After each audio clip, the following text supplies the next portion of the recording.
Welcome to the briefing meeting.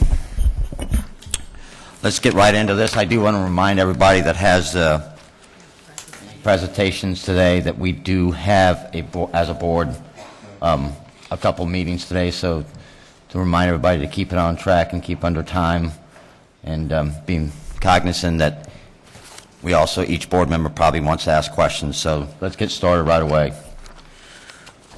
First on our agenda is policy 1.09. Mr. Martin. Yes, Mr. Armstrong, board members, this is policy 1.09 that you're reviewing today. This revision will come to you at public hearing in the September 24 meeting, and the revision is for the purpose of coming into compliance with Senate Bill 50 that addresses public comment requirements for public meetings. This is the same policy that you discussed about a month ago, and as a result of that discussion, I drafted revisions that I sent to you by email. This is the same document. Just to briefly review the revisions, you'll see in paragraph 1A that changing the word may to will with respect to continuing a school board meeting after 11 o'clock. The next revision comes on page 3 in paragraph 2. Which is to set a 1-hour time limit on the amount of public comment. A total amount of public comment is allowed by statute, by the new statute. Paragraph 4 on that same page, which addresses the authority of the school board to request a group of individuals all wishing to speak on the same subject to select one or more representatives to speak on their behalf, and giving the chair authority to grant additional time up to 5 minutes for that purpose. And then on the next page, paragraph B, which addresses the need to provide an opportunity for public comment when there's a motion made by a board member not in response to a recommendation of the superintendent or board attorney that will not result in an agenda item coming to the school board at a future meeting. And finally, at the bottom of page 4, paragraph E, the revision to address quasi-judicial hearings, providing that there will not be public comment on such matters such as employee discipline recommendations returning from a hearing. There will not be public comment, but only the opportunity for the parties to address the board, again, as authorized by that new statute. Those are the revisions. I'm happy to address any questions you may have. Board members, any questions, comments? Thank you, Mr. Martin. Yes, sir. Next is annual financial report.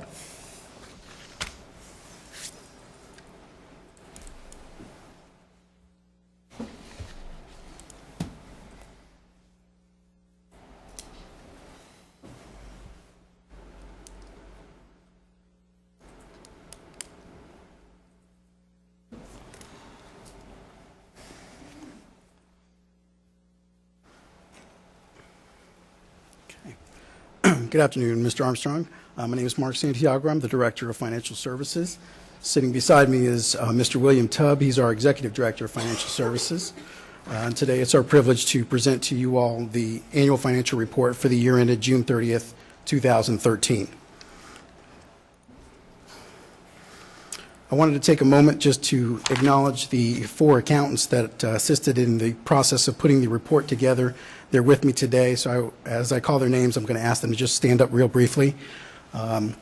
They are Jeanette Ingersoll, Lori Tant, Lucy Best, and Sarah Cox.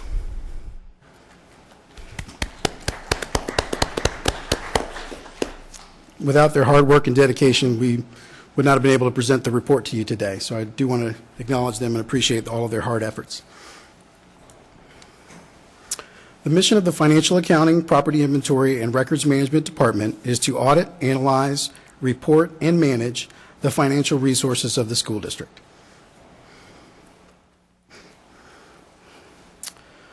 The Governmental Accounting Standards Board, more referred to as GASB, requires governmental units such as school districts to implement a financial reporting model containing management discussion and analysis, basic financial statements, and notes to the basic financial statements, along with certain supplementary information. The annual financial report format is based on the account structure found in the Financial and Program Cost Accounting and Reporting for Florida School Districts publication, which is also known as the Red Book. The management discussion and analysis portion is an analysis of the financial activities based on currently known facts, decisions, or conditions. It includes financial highlights and concludes with factors that are expected to have a significant effect on the district's financial position. Before moving forward into the financial highlights slides that we have prepared, it is important for the board to note that the financial highlights and figures being presented today refer to the governmental-wide accrual accounting structure. This means that the figures include the general, federal, capital, debt service, and internal service funds. It also includes expenses that are not typically seen in monthly reporting, such as depreciation and other liabilities such as compensated absences and other post-employment benefits like long-term employee health coverage. Our next slide shows the assets exceeded our liabilities by $1,119,313,051. The net position for the district decreased over the prior year by $66,253,237, meaning that we spent more than we received in revenue. This figure also includes approximately $40 million in depreciation expense. Total district expenses for governmental activities were $860,022,252.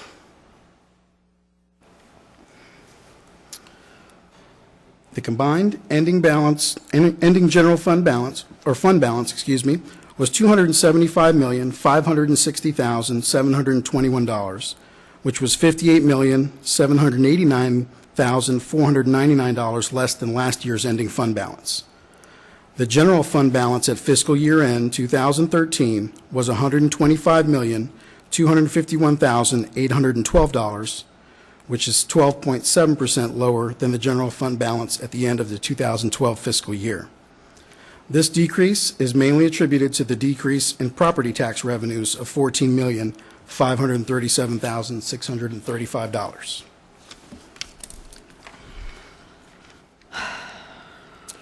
Our next illustration shows the district's ending fund balance broken into non-spendable, restricted, assigned, and unassigned balances.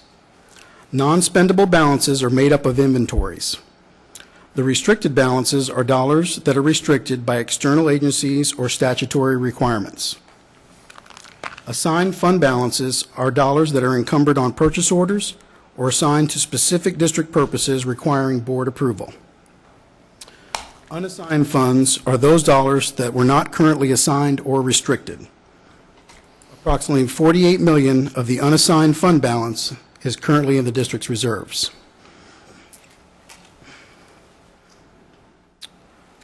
This next illustration depicts the district's revenue sources in fiscal year 13. As you can see, the majority of the district's funding is from property taxes and state funding sources, which include FEFP and grant revenue. Back up a second. I just want to make an observation on the previous slide.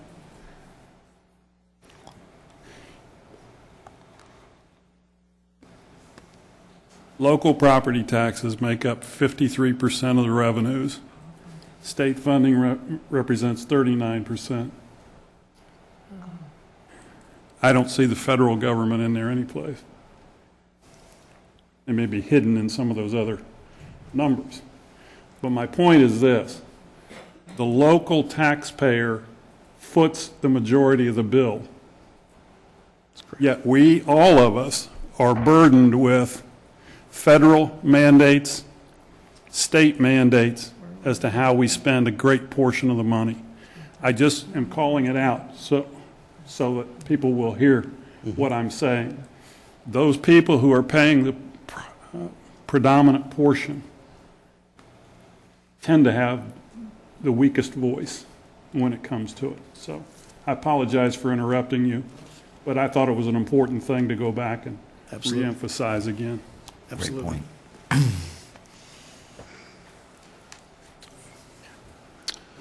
point. Our next illustration shows at a high level the breakout of the overall district expenses for all funds, with approximately 50% being attributable to instructional expenses, 40% to instructional support, and 10% to administrative expenses. This next slide shows a more detailed breakout of the 40% of the instructional support expenses. The largest of these expense areas are facility maintenance and non-capitalized equipment purchases with 33%, plant operation with 20%, and transportation with 15%.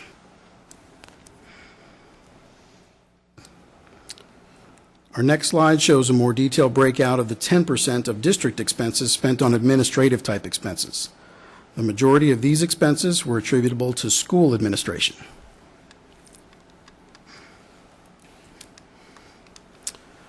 The district typically budgets 96% of projected property tax revenues as required by law, and our collections are typically higher. In 2013, the district budgeted the general fund expenditures would exceed revenues by $96.3 million. The actual results were that general fund expenditures exceeded revenues by only $18.3 million. The district had a decrease in net capital assets of $31.9 million, which is a 2.3% decrease from last fiscal year. Some of the decrease is attributable to the sale of the Adams and Hips administrative buildings. The district also had a 4.5% decrease in the amount of COPS, SBE bonds, and notes outstanding compared to last fiscal year. This translates to approximately $23 million of principal that was paid down on our debt.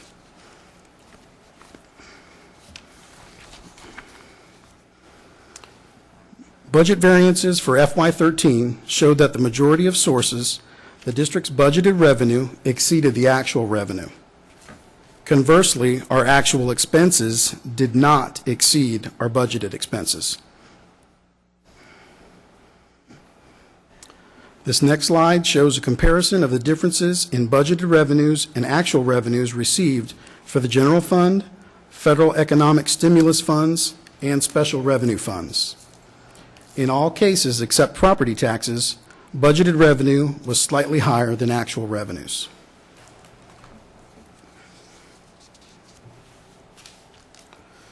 This slide shows a comparison in budgeted revenue to actual revenue for capital project funds. As the figures indicate, the district's budgeted revenue amounts were fairly close to the actual revenue amounts received. At this point, I'll turn it over to Mr. Tubb, who will give you a brief insight on the factors bearing the district's financial position. As Mark indicated, my name is Bill Tubb. I'm the Executive Director of Financial Services. Mark and his staff were kind enough to add my name to the presentation, but I'd like to remind you that I'm so new that the only help I could give the preparation of the AFR was to stay out of their way. Any credit for the preparation or presentation of this report is due to Mark and his staff. At the time these financial statements were prepared, the district was aware of 5 existing circumstances that could significantly affect its financial health in the future. First, the state of Florida funds the district through Florida Education Finance Program. The 2014 FEFP allocation contained a 6.2% increase in per-student funding, a very positive indicator for the district. But it should be noted that our funding levels per student are still not back to where they were in 2007. Property tax rolls increased over 4%, another very positive economic indicator for our county. This increase was the first increase for the tax roll since 2008.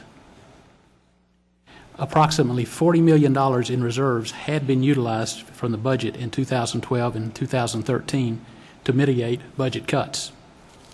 No use of reserves is anticipated for 2014. Local property taxes are currently the lone substantial source for the funding of the capital plan. Despite the increase in the tax roll, the previous losses of capital millage and other state capital funding are continuing to take its toll on the 5-year capital budget outlook. With growing need for additional seats due to student growth, maintenance of our existing buildings, and additional technology and technology infrastructure for our schools to fulfill testing mandates and educational needs, the current capital revenue cannot sustain the estimated need. The district must consider an additional source of capital revenue to provide for all future capital needs. And finally, both the Support Personnel Association of Lee County and the Teachers Association of Lee County are currently in negotiations with the district bargaining team. The legislature has allocated our school district approximately $13 million for salary increases for these groups.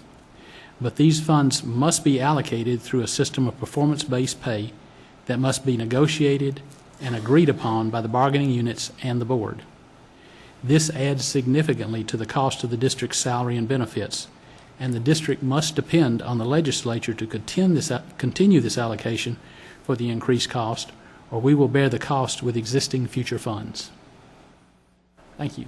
That's the end of our presentation. Do you have any questions for Mark or me? Board members, any questions or any comments?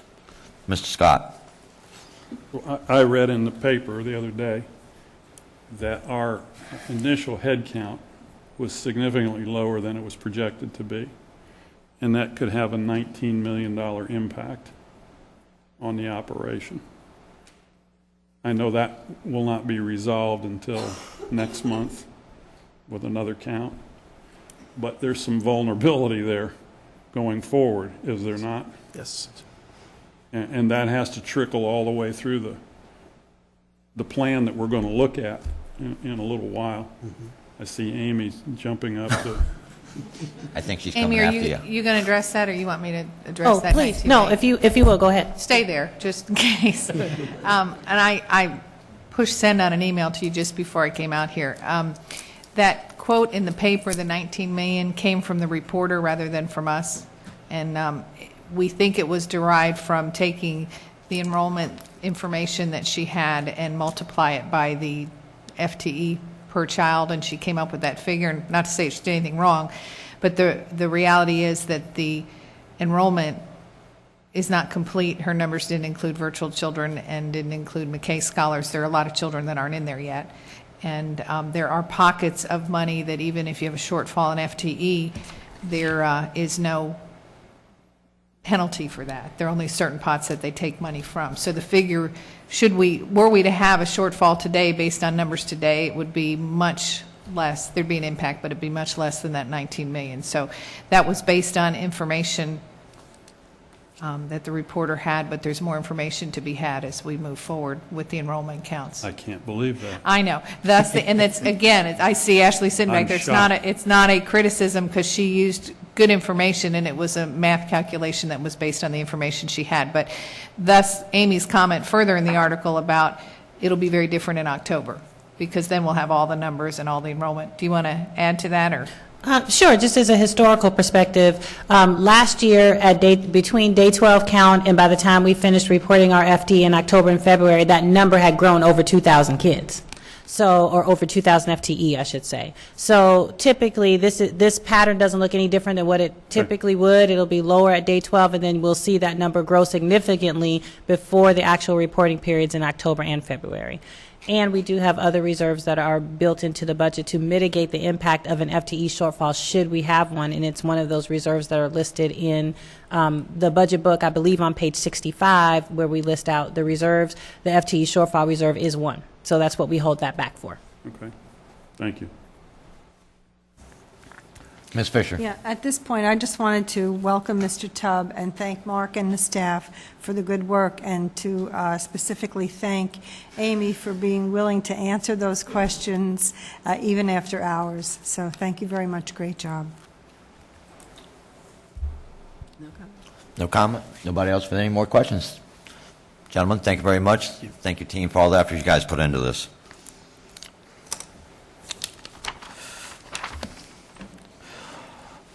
Ms. Susan Millay.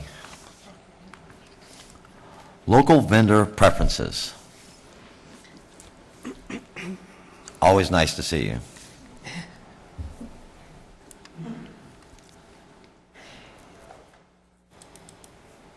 you. Just a note that the policy that Amy's going to refer to, you got as a separate attachment.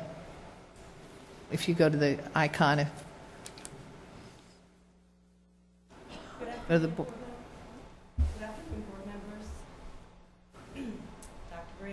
Mr. Martin. We've had some prior discussions about a local vendor preference. I was going to say, I don't think your mic's on.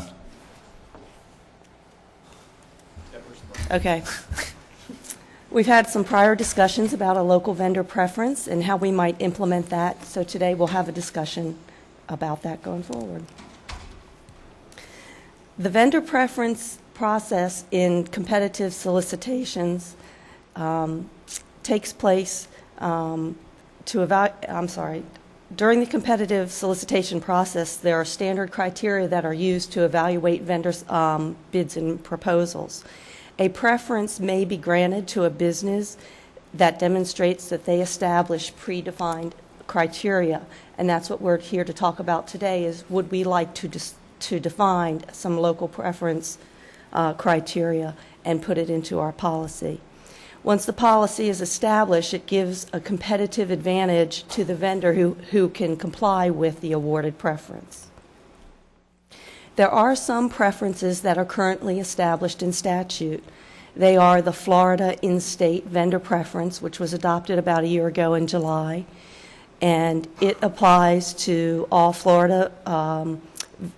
all vendors in Florida who demonstrate they have a home base here, and they are granted a 5% preference under some specific conditions. There are a lot of different nuances about that. In addition, the statutes allow for a tiebreaker for drug-free workplace programs that are in place at the vendor offices. So if two bids come in identical, one office has a drug-free workplace program and another does not, the tiebreaker would go to the vendor who has established and can validate that they have that program in place. Statutes also allow the opportunity for boards to adopt local preference criteria for vendors.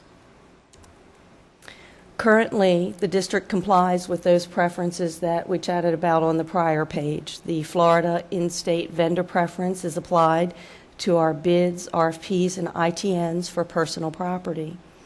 In addition, we have the tiebreaker for those firms that have a drug-free workplace. So the question might be, when will this such preference be applied, and how are we doing right now in terms of awarding bids, RFPs, and ITNs that are issued from the procurement department to our local vendors? In the most recent fiscal year of about $203 million in bids and RFPs issued, about 36% of that was awarded to vendors in Lee County. In the prior year, our expenditures for purchase orders were slightly higher. At that time, you'll recall, we opened 2 new schools. We had to build and furnish them, and the numbers reflect that more of our business stayed right here in Lee County as we undertook those initiatives. In addition to Lee County, these graphs illustrate that about 9% of our business consistently stays within Collier and Charlotte County businesses, bringing more than 50% of our business staying what you might consider the local area right here in Lee and its surrounding counties. I did want to share with you that this is purchase order expenditures. There are lots of different types of expenditures the district has. These are those that are affecting school purchases. So some things outside of that that bucket, but still within our budget, are not represented in this graphic. There are 3 different types of local preferences that I'd like to share with you that you might want to consider, and I'd be happy to entertain any questions about these. I do have some examples because they can get a little bit complex. So on the next slide, we'll go through an example of each of these types of preferences. So first, the way the preference applies is when bids and proposals are received, we would determine the low price, determine if a non-local vendor has bid the lowest price, and at that time, if a policy was in place with pre-established criteria for a local vendor, at that time, we would apply the preference. Okay, so that's bids are received, prices have been calculated, or evaluations have been encountered, and once a rubric has been realized, at that point we evaluate the next steps. Should there be a tie bid preference in place and the exact price and the same quality of product or service was bid, and we had a tie bid preference in place, the award would go to the local vendor. So that's the tie bid preference. If there are, I'm going to move on to example number 2 now. This is what I call the BAFO example, the best and final offer. If, after going through the evaluation process, there are top-rated local vendors within a margin, whatever that margin or percentage is that the board determines, competitive with the lowest ranked, lowest priced vendor, then local vendors would be given an opportunity to submit a best and final offer. So at this time, vendors would be able to reflect on our policy and know that we were enacting it. They would know what our threshold is, a 3%, a 5%, a 2%, and then be able to come back with a best and final price, effectively lowering their price bid to see if they could then potentially win the business. At that point, the analysis would be conducted, and the lowest price vendor would win at that point. Okay. The third category or type of local vendor preference is where the top-ranked vendors who get the low price, during the evaluation process, you would say, okay, now let's compare to the best-ranked local vendor. And we, procurement, would apply a predetermined percentage discount to the price that was bid. And then we would evaluate that price against the other price received. So the vendor would not be coming back with a second price. We in-house would be, in effect, lowering the price that was received from a vendor. And an analysis would be conducted, an award would be made. That's kind of the most complex one, so I'm going to go straight to the examples to help illustrate that. Option 1's pretty clean cut. If an Orlando vendor and a Lee County vendor bid the same price, same item, same quality, the Lee County vendor would be awarded the line item or the entire bid or RFP based on the tiebreaker local vendor preference policy, should that be in place when the bid was released. Option 2 is allowing for a BAFO at the time of analysis. So this is allowing a local vendor to submit a best and final price after prices have been evaluated. So for this example only, if we were to say that the district established a 5% preference for Lee County vendors, and a Virginia vendor bid $10 on a line item or a bid, and a Lee County vendor bid $10.50 for that same product, then the district would allow the county vendor to submit a best and final price. Excuse me. If the best and final price received is $10 or less, the Lee County vendor would win our business, and the district would purchase from the Lee County vendor the product at the best and final price that was submitted.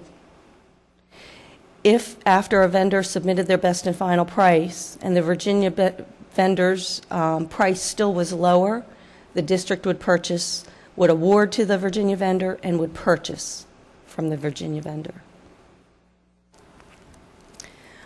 Option 3 is, as I referenced before, the more complex of the 3 options. It would allow the procurement department to apply the preference during the evaluation process without additional input from the vendors. So again, for purposes of an example, if the policy in place at the time the bid was released that we granted a 5% preference to Lee vendors, and a Georgia vendor bid $10 and a Lee County vendor bid $10.50 for the same product, then the procurement department would automatically apply a 5% discount which would give the local vendor the edge at $9.75 for the product, we would automatically award to the Lee County vendor. And at the time of purchasing the product from the Lee County vendor, the district would pay $10.50 for a product that was bid at $10 from an out-of-state vendor and calculated at a lower price from the current vendor. Are there any questions about those examples? Board members? No? Okay. There are pros and cons of adopting a local vendor preference policy. Sure, I've not listed them all, and everyone can think of more, but a few of the ones that come to mind. Taxpayer dollars being kept in our community is a priority for a lot of us, and that gives an opportunity for more of that to happen potentially. Local vendors may be given an additional opportunity for contracts, and they may have an advantage in the bid process if a policy is adopted. Oftentimes people say that a local vendor preferences encourages more local vendors to bid, whereas they might not go after some of the work, think that, a lot of our vendors deliver goods but aren't necessarily great at writing bids and proposals. They might think, maybe this gives me an advantage, and maybe I'll submit a bid on something I haven't before. Conversely, particularly with example 3 that I just gave you, the district could result in paying a higher price for products if, for example, the third option were adopted. Anytime that local vendor preference went into place, we would pay more for the product to get that money to stay here in the community than was offered through an out-of-state or out-of-town vendor. We've also heard, and my colleagues and I at other school districts have discussed the perception of discouraged competition. If you've got a leg up because you're a Lee County vendor, I'm not going to come in from Sarasota and bid on those batteries or bid on those tire recaps or whatever the product might be. So it could potentially reduce the pool of competitive bidders. And by reducing the pool of competitive bidders, we reduce our pool of vendors and prices to select from. So we're all about trying to get as much competition as possible. A policy will provide for increased administration. There will be potentially a bidder preference program registration, tracking all the information in each of the bids, applying consistently and with accordance with the policy, and then managing the bids with a policy. Also, local vendors may have an inherent cost advantage already built into being local. Their shipping charge would be less than shipping from Georgia or out of even in a northern county. So they potentially have an advantage by being local. And there's also the possibility that we could receive challenges to the policy as it might discriminate against others and potentially could result in a protest or a legal challenge. I've checked into where other districts have applied a preference and what the results of those have been. In Seminole and St. Lucie County school districts, they do have the tiebreaker preference in place. I did just receive some feedback on how often these policies have come into effect. So within Seminole County, they've used the tiebreaker policy just a couple of times in about a decade. And St. Lucie, I have not received feedback from them as to the number of tiebreakers. Miami-Dade, I have spoken with them extensively about their program. They allow for option 2, the best and final offer of their local vendors. Their allocation is a 5% preference to local vendors. And they indicated that in 2013, 5 of their awards were based on a local vendor preference. So that had a impact on the evaluation of 5 of their bids. They're much larger than us. We manage 300 bids a year, 350. So I'm guessing they might have maybe 450, 550 bids that they're managing, and it affected 5 of their bids. Other school districts that do not have a local vendor in place and corresponded to my request are listed on the screen. And in addition, I have some information about Lee County government metrics on their local vendor preference and how that has impacted their awards. The Lee County government adopted October 1st, 2007, a local vendor ordinance that grants a 3% preference to firms located within the boundaries of Lee County, or firms who have supported Lee County consistently for 5 years and demonstrate that they have a presence, maybe not a headquarters, but a presence here in the county. So of that, their preference has come into place 2 times on 74 formal quotations. And in addition, they added that of the 74 formal quotes that they had released, 44 of them went to local vendors. So similarly, we were seeing in terms of dollars, about half of our dollars were staying with local firms. The Lee County government is reflected that 44 of their 74 quotes went to local firms, which is fairly closely aligned with ours. Also, Lee County has indicated they have not received any protests or legal challenges since their ordinance was adopted. Should we decide to adopt a local vendor preference, there are some challenges in defining what is local. So I've given a couple of examples here. Office Depot has local stores and employs local citizens whose children are in our schools.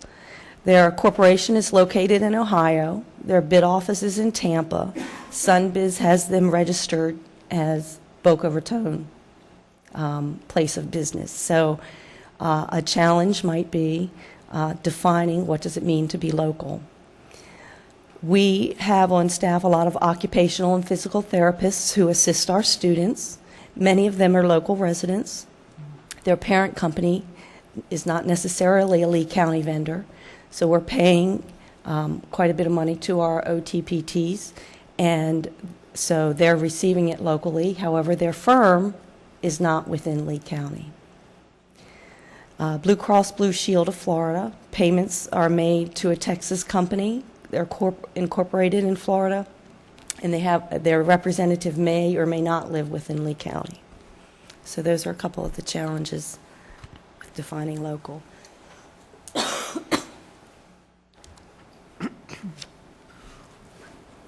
I would toss out a few ideas for your consideration. If we were to embrace a policy, the board would first need to look at what does it mean to define local. It could mean within Lee County. It could mean within Lee, Charlotte, and Collier County, our neighbors to the north and south. It could mean that an organization that has a headquarters within Lee County. It could mean they have an office. It could be they have a certain number of employees. Often we've seen these phantom offices open up, particularly in construction business. When they know schools are going up, they'll open up an address that's not a PO office and put someone there or receive mail there so that they can be eligible for our bids. Just because a local office has doors here in one of our plazas does not necessarily reflect that they locally manufacture or employ staff. An example, recently we awarded to a local vendor and delays were ensued, and we questioned about that, and because the answer was that the products were going through customs, so that's why I wasn't here yet. So that was a local purchase. Another challenge that we would need to address as we define our policy would be the type of preference to choose. I've given 3 examples. I'm sure that you could think of more, but those are the 3 that I had documented and thought I could provide examples for. Another question would be if you were to choose option 2 or 3 to select a percentage, 1, 2, 3, 5, 10% that you'd want to give to a local vendor. And then you would need to determine how to apply that. Would it apply to personal property, services, or both? Bids, RFPs, ITNs, some or all? So a little bit of work would need to go into the definition of local before establishing a policy.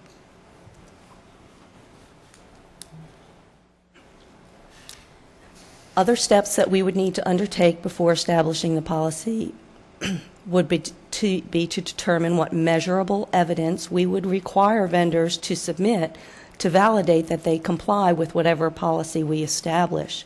For example, we may want their articles of incorporation, their SunBiz licensing, their Lee County tax license, any other things that we could think of. We would want to have that evidence worked through and defined in advance. We may need to establish a registration process for local vendors, establish a database, require data to be submitted. Alternatively, for every bid or RFP or ITN that we release, we could have the vendors fill out the same form over and over again. Depends on how we want to approach that, but we would need to have a method to consistently track that data. Of course, establishing the registration process means some administrative functions and capturing of data. Then we would need to determine how to consistently measure the preference. So there's the timeline for the best and final offer, for example. How long would we allow a vendor to respond? That could potentially delay the award process. Excuse me. What other compliance criteria do we need to evaluate? We would need to consider if we would monitor the contract duration if the local vendor continues to comply. As we come up and renew, for example, each annual bid, would we like to validate that the firm still has a local residence or office in the county? And then we would need to determine if we're applying this to bids, RFPs for personal property services. And I can share that the trend with the state and with other districts has been to focus on personal property, that is the purchase of specific commodities of goods, and not so much on services. Also, after we defined all that, we'd need to change Purchasing Policy 6.07, which has been provided to you. It does not reflect any local vendor preference at this point. It does capture the compliance with the in-state preference. And that process, of course, is to air that policy at hearings and have it vetted by the public. We would then need, once adopted, we would need to change all of our solicitation documents to reflect all of the changes, train staff on administering the policy, and then implement the program.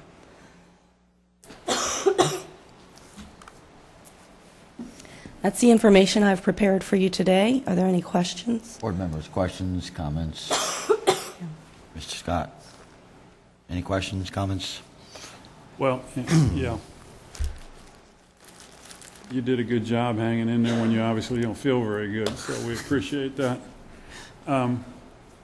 My thoughts about this at the very beginning were, how can we provide greater opportunity to local vendors who, in some cases, don't participate because they've sort of thrown their hands up, to incentivize them to do it.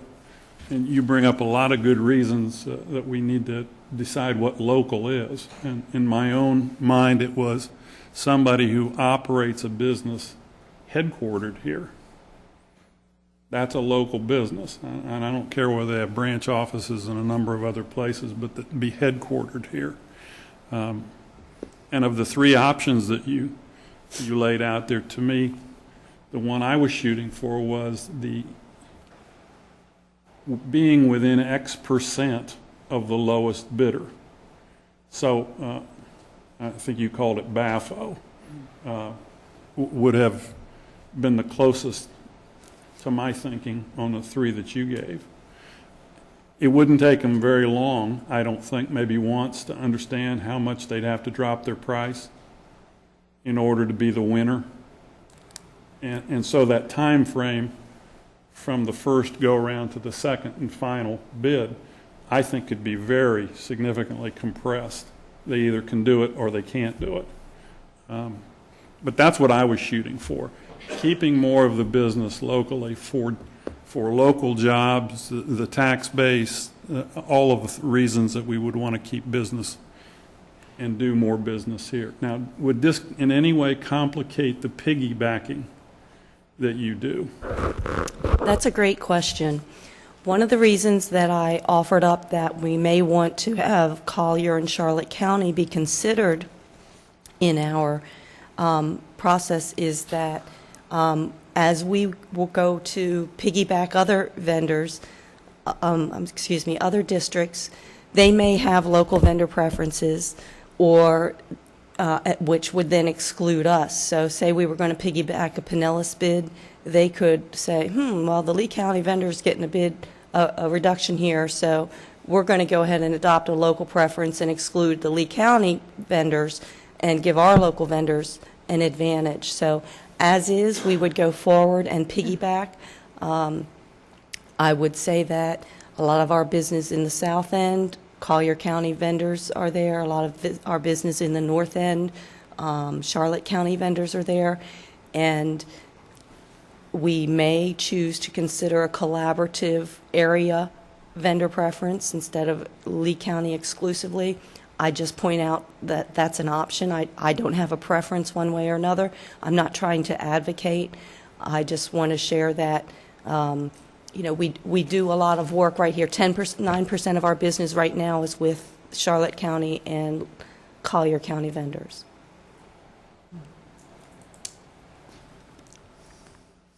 Any more? Ms. Morgan? Well, I was hoping for more optimistic numbers in terms of the outcome of doing some of this.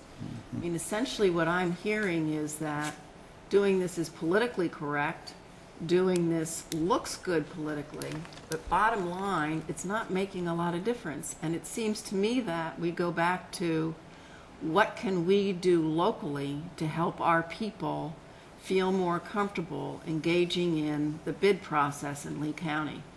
So even though I initially went into this thinking, wow, this would be great, I'm just not optimistic that we go to all of this trouble and in the end we have a minimal impact locally. We just look good. So that's my observation at this point. Ms. Fisher, do you have anything? No, when you surveyed the other districts, how did they define local?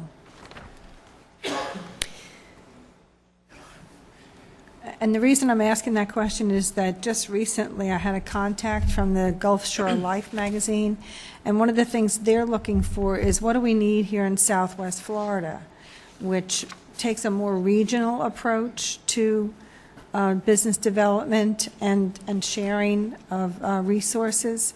So I was wondering what's par for the course as we look at some of the bigger districts around the state. Well, Miami-Dade is the only one who I was able to locate who actually had a preference that was not a tiebreaker, and their preference was within the city boundaries of Miami-Dade and headquartered there. So if we compared this area, I mean, for instance, Cape Coral and Fort Myers, how much comparable light business or industry is there to a more to a bigger city? You know, because we're not there with that. So I think we need to take that look at expanding our horizons at least regionally. There's one other area that I thought I might have questions on, so I thank Dr. McCullers for asking in advance also about exemptions from federal and state grants and so forth. So anything that we purchase through the grant process would be exempt.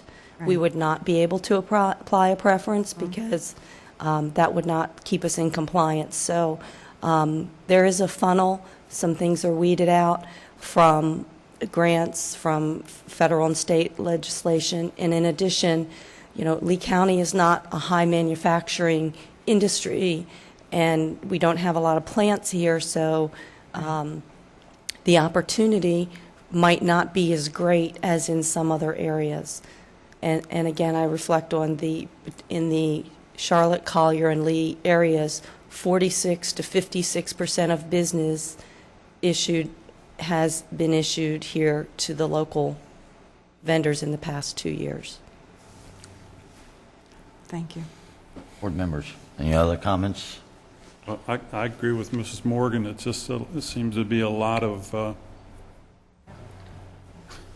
work potentially for very little reward, particularly based upon the figures that you gave us and what was being realized in the other locations. So while it sounds like a great idea, I'm not sure that it manifests itself into a great idea. And, competition doesn't hurt anything. The more competitors you can get, the better it is. So, My biggest concern is being out there, and I see this a lot and talk to a lot of different people in different industries, is it's not the bidding, it's knowing where to bid and how to bid. And when we have things out there to bid, that's the one thing that I continue to hear again and again and again. I didn't know that was up for bid. How do I find that information? That is where I think we need to start looking at first is, are we getting the information out there to the people? Mm-hmm. And giving them the opportunity to bid on whatever it is, whether it's the petroleum, kitchen stuff. Sorry, Sonny, I just happened to see you out there. That is the one thing that we have to look at. Because I see where you're going with this, but until we get the local vendors to come in and start bidding more and start getting the message out there, we're almost putting the cart before the horse now. Mm-hmm.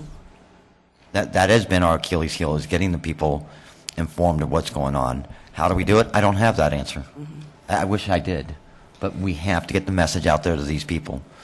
Whether we go out to different industries and start, do they have websites that we can post on? Sometimes what we might need to do is actually pretty simple. And I use the old cliche, don't outsmart common sense. It's something that we might be able to do fairly easy and fairly quick right here in the building to get the information out there farther. Because, and maybe we can put something extra on the website so these people do know what's out there to bid. But that's where we need to start, in my humble opinion, is getting the information to them so they know where to go, what's coming up, and the process. And maybe the process, walk them through the process, because that seems to be another thing that I continue to hear that they're having problems with, is the process, what they need exactly. Those are great suggestions, and we've been working toward that. Every single bid is posted on the procurement website. We've attended, and I've presented 4 times at the Vendor Reverse Trade Show at the past 2 years. We have developed flyers for vendors. The key thing is to get them to register with us, because we reach out and we tell them if they advise us of what they have to sell. We reach out and notify them, and every single bid that we issue is posted on our website, and we notify them in advance by phone, by fax, or by email, whatever they say their preference is. You'd be surprised how many times we notify them. We have the fax confirmation letter, and they said, I didn't know that bid was out there. So we do work very diligently to advertise and notify folks, and I think a great effort would be to ensure that everyone knows about the registration process, which is fully open on the web. All the forms are there, the instructions are there. Our staff spends a lot of time on the phone with people, walking them through how to fill out the form, how to navigate the website, to make sure they know exactly where to get the information, because it's all full and open, ready to be used. I mean, is the website, as far as where all the bids at, or is it very user-friendly? Because there is some things on our website that's kind of hidden in the back that I know that we're continuously to work on to bring it out farther, to make it a little bit more user-friendly for some of these people. Every bid that we've advertised in the past 3 years is posted on the website, including the winning vendors and their prices. So when we release a bid, we release the prior bid and announce who won and at what price, and then we release the current bid. Susan? Yes. Excuse me, is that on the procurement? Yes, it is Okay, on the so procurement website. Is there anything, when a person just opens the Lee County Schools website, that says vendor, ? Go here? Is there anything like that? I'm thinking that, I'm Mr. not Armstrong, sure. is that where you're headed? That's where I'm Yeah. going with this. We need to make it a little bit more user-friendly, so these It's like people... we have the parents and the employees. Right. I'm not saying have a whole section, but something on the front page. Doing that- business. Yeah. Right. You know, something that we can Great bring it idea. out, make it easier for these people to find it. I mean, unfortunately, that seems to, again, be the Achilles heel. Our website's kind of difficult to navigate at times. Well, you just have to know where to look, and not everybody knows where to look. We know it, because We know where to we're look. married to it, so, but that might be a It's a simple. great idea. Simple start, anyway. I'll work with Amity to get that done. Thank you. Anybody else? Am I here? Let me say two things. Really nice work, Susan, and thank you, because I know you've been homesick all day and you came in just to do this, so we greatly appreciate that. Mr. Scott, you're very insightful. She's feeling pretty puny today. It was the coughing and wiping her nose. Is that was that The what? giveaway? The whole concept just brought her to tears. Am I hearing this is the end of this for now? Or I need some Personally, direction. I don't see any reason to pursue it any further. I do have an editorial comment about people bidding. In my other job, I spend a lot of time with particularly contractors, and I listen to them say, I never get a chance to bid on X, Y, and Z. And I can't tell you how many times we've organized training sessions, and it'll be me and a presenter in front of a set of empty chairs. Appreciate your participation. Part of it is understanding as a business person, particularly small business people, and I think that's kind of who we were shooting at here, is that is a key part of the marketing process for that business, is to know where the business is potentially coming from and getting yourself in a position to articulate to the potential client what it is you can offer them. And that is a long process that, frankly, I don't think is our job to deal with. I mean, we can tell them where it's going to happen, what it's going to be. You can post it on the website. We can take it as far as we can take it. But ultimately, the other side of the equation has to become more actively involved in pitching the business for themselves. So, Morgan. I just wanted to comment that I thought you did a really nice job setting this up for the board consideration, just laying out, what the issues were, what the options were, pros and cons, bottom line outcomes. It makes it really easy for us to, we're not in the weeds, we're in the policy process, and I thank you. It was a Thank good you, I appreciate presentation. that feedback. And I want to thank you, too, for coming in, knowing that you haven't been under the weather for... Thank you for all you've done today.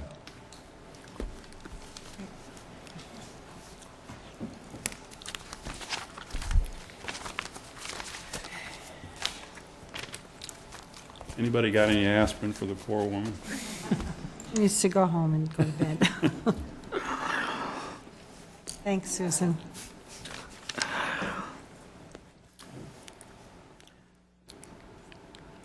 Next, policy 9.02. Ms. Desmore. Dr. Desmore, please.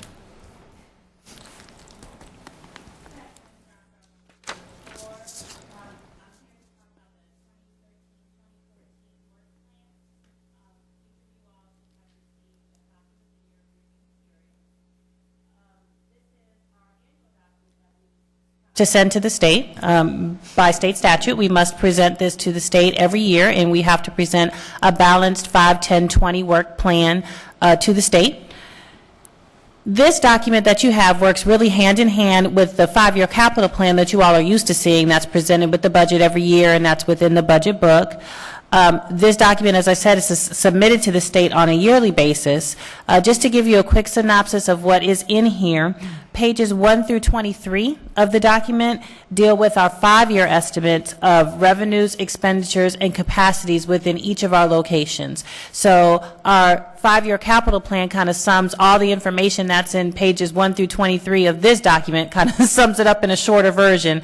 This is the format in which the state would like to see it, and we give it to them in much more detail. And then pages 24 through 30 of the document show our 10 and 20-year projections for expenditures and capacities. As I mentioned before, this is a yearly document. It will change from year to year.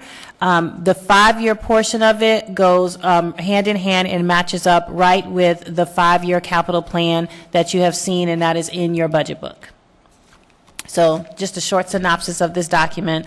There's a public hearing on it on September 24th, in which the board will be asked to specifically adopt this document, and then once it's adopted, we'll submit it to the state as approved. Are there any questions related to the information here? Board members, colleagues, any questions, comments? Thank you. Thank you very much. All right.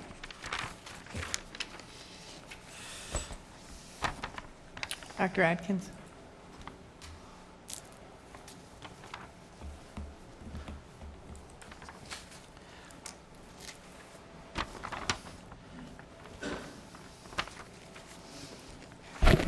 Good afternoon, board members. We'll just go ahead and get started with change orders. And with this one, I don't know if Reggie or Bill's going to do this.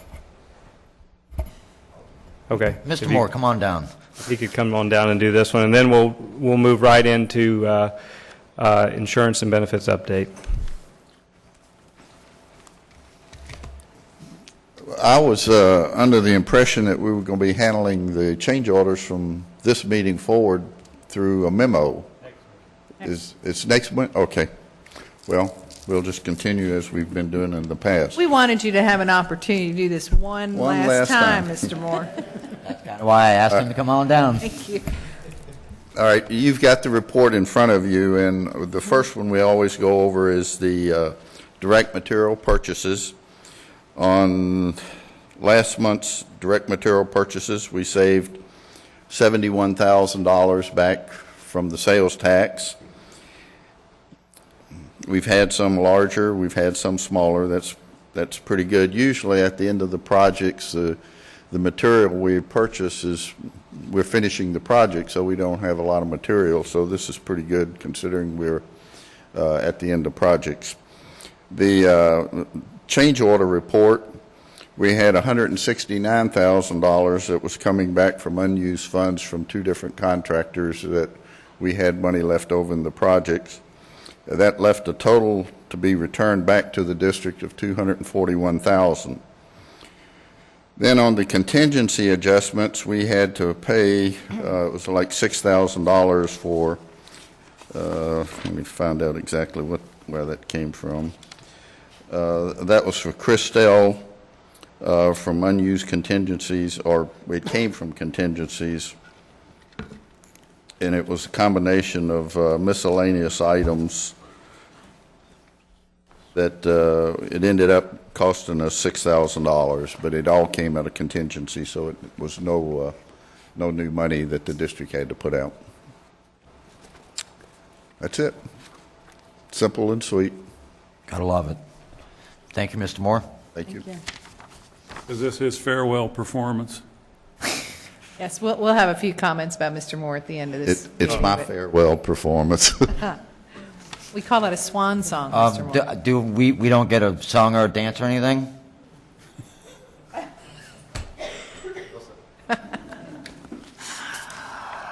Moving right along. I'm sorry, Bill. I couldn't help myself. I'll do that in private. It's okay. Life insurance renewal, Ms. Bonnie McFarland. It's always a pleasure to see you. Thank you, sir. Good afternoon, board members. I'm here to talk about some of our insurance renewals that we've been working on, and the one I'm bringing forward today is our renewal for life insurance. The district does provide employees $20,000 in life insurance for benefit-eligible employees, And then employees have the option, if they wish to purchase additional life insurance above the $20,000, they can purchase in increments above that amount. The RFP process, we did issue the RFP for this in May. Responses were received in June. We received a total of 11 responses, 10 of which met the requirements for bidding. The responses were judged by the Insurance Task Force Subcommittee, and the proposers with the two highest scores from the initial review were interviewed by that same subcommittee in August. The ITF committee selected Minnesota Life as the top-ranked vendor, and on August 29th presented that recommendation to the Insurance Task Force. The Insurance Task Force voted to accept the subcommittee's recommendation and to make the recommendation to the board to award the bid to Minnesota Life Insurance Company. As an overview of the bid, life insurance is a little straightforward, so there were not a lot of moving parts as there are in some of our bids, but there were two notable things that were offered by the bid that Minnesota Life presented. The first one was beneficiary management. This particular item allows us to leverage our PeopleSoft system to further automate our beneficiary process, which does two things. It allows our employees to have one-stop shopping when they log into PeopleSoft, and it also shifts the liability for tracking and maintaining those beneficiaries from the district to the vendor. So that's a win for the district in that area. The bid also offered what's called premium waiver for employees who become seriously ill or disabled and are no longer able to work. They maintain that benefit without the requirement of paying the premium. So that was a benefit enhancement that employees don't currently have with this product. We also reviewed the structures of purchasing life insurance. Under group plans, there's a couple of different options. You can do a flat dollar, which is what we have traditionally done. You can do multiples of salary.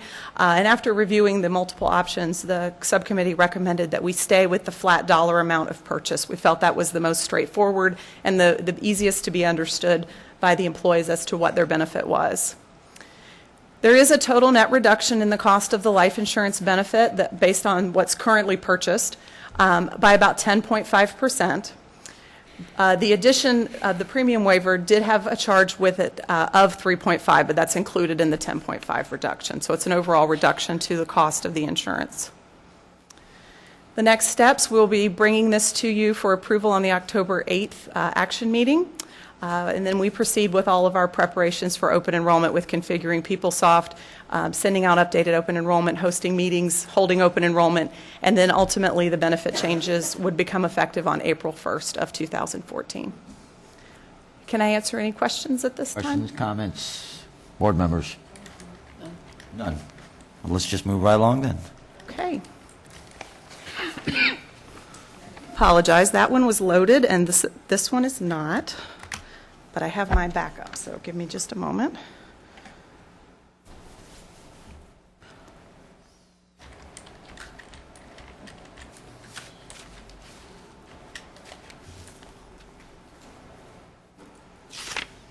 Sorry about that, technical difficulties. I'm bringing this information to you on what I've just termed a medical insurance briefing. There had been a request by the board to talk about the cost of our insurance, and especially as it relates to dependent care premiums. So I just wanted to bring to you some information for discussion and some direction if there's something else you'd like me to look into from this point. When we talk about the cost of health insurance, we need to understand that what the total cost is. Before we start talking about who pays for what. When we're pricing out an insurance plan, the premiums that we collect have to be enough money to pay the claims that we're anticipating during that plan year. So essentially, the money going into the plan has to equal or exceed the money coming out, or we're in a negative situation, which is not good.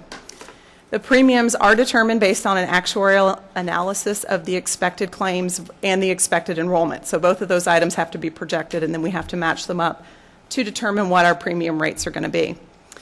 For the 2012-2013 plan year, the district's loss ratio was 99.5%.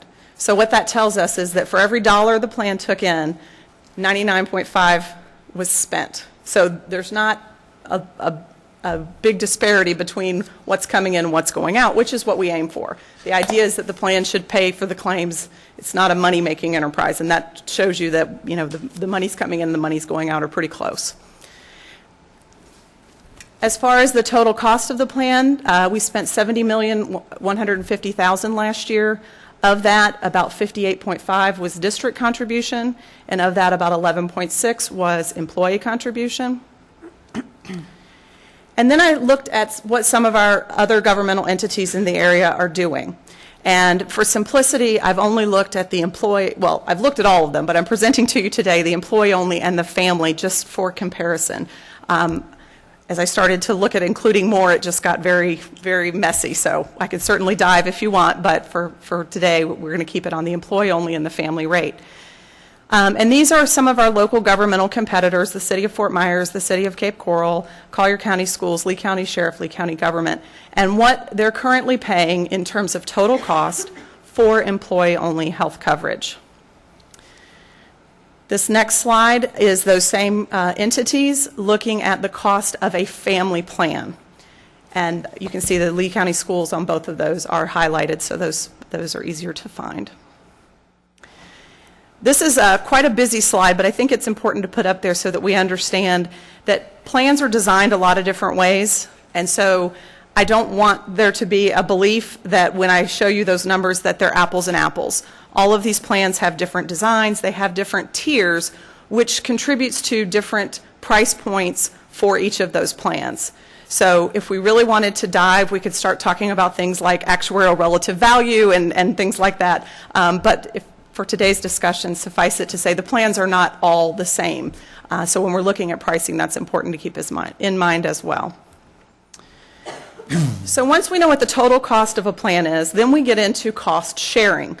How much is the entity or the employer paying, and how much is the employee paying? And that's cost sharing. The in employer-based plans, those costs are shared obviously between the employer and the employee, although there's plans like Medicare where it's between the government and others like that. And there's kind of a number of different options that we could choose from a how do we fund this employer-employee cost share. The employer could pay it all, which would mean the employee would pay nothing. You can set an employer contribution and the employee pays the balance. You can decide that we're going to pay for a certain tier or a certain plan, and then the employee can select up or down to use that money how they would see fit. Or you can do a percentage of cost sharing. And those are just a couple of examples, but an example would be the district would pay like 80%, the employee would pay 20%. And all of those different variations have pluses and minuses to them. Obviously, whoever has the fixed dollar has a known cost. Whoever's paying the balance has the unknown cost. In the percentage basis, you both have an unknown cost. And the sharing comes out differently depending on which method you adopt. In looking at those same entities that we just reviewed, I took the numbers that we had on the prior slide and divided them between the employer and the employee cost sharing on the employee-only plan. And as you can see, for most entities, there is no cost to the employee for participating in an employee-only plan. If you'll note what's called the Lee Schools Low Plan, you'll see a negative number there of $228. That's an annual figure, and that's the amount of the board contribution that employees can use to pay for other items like dental insurance, vision insurance, and that sort of thing. So that is correct at a negative number because that's based on our board contribution of $63.72. And then our high plan does have a cost, and Lee County Government's high plan does have an employee-only cost. When you look at the employee family, the picture looks a lot different. Again, I've highlighted the school district's two plans.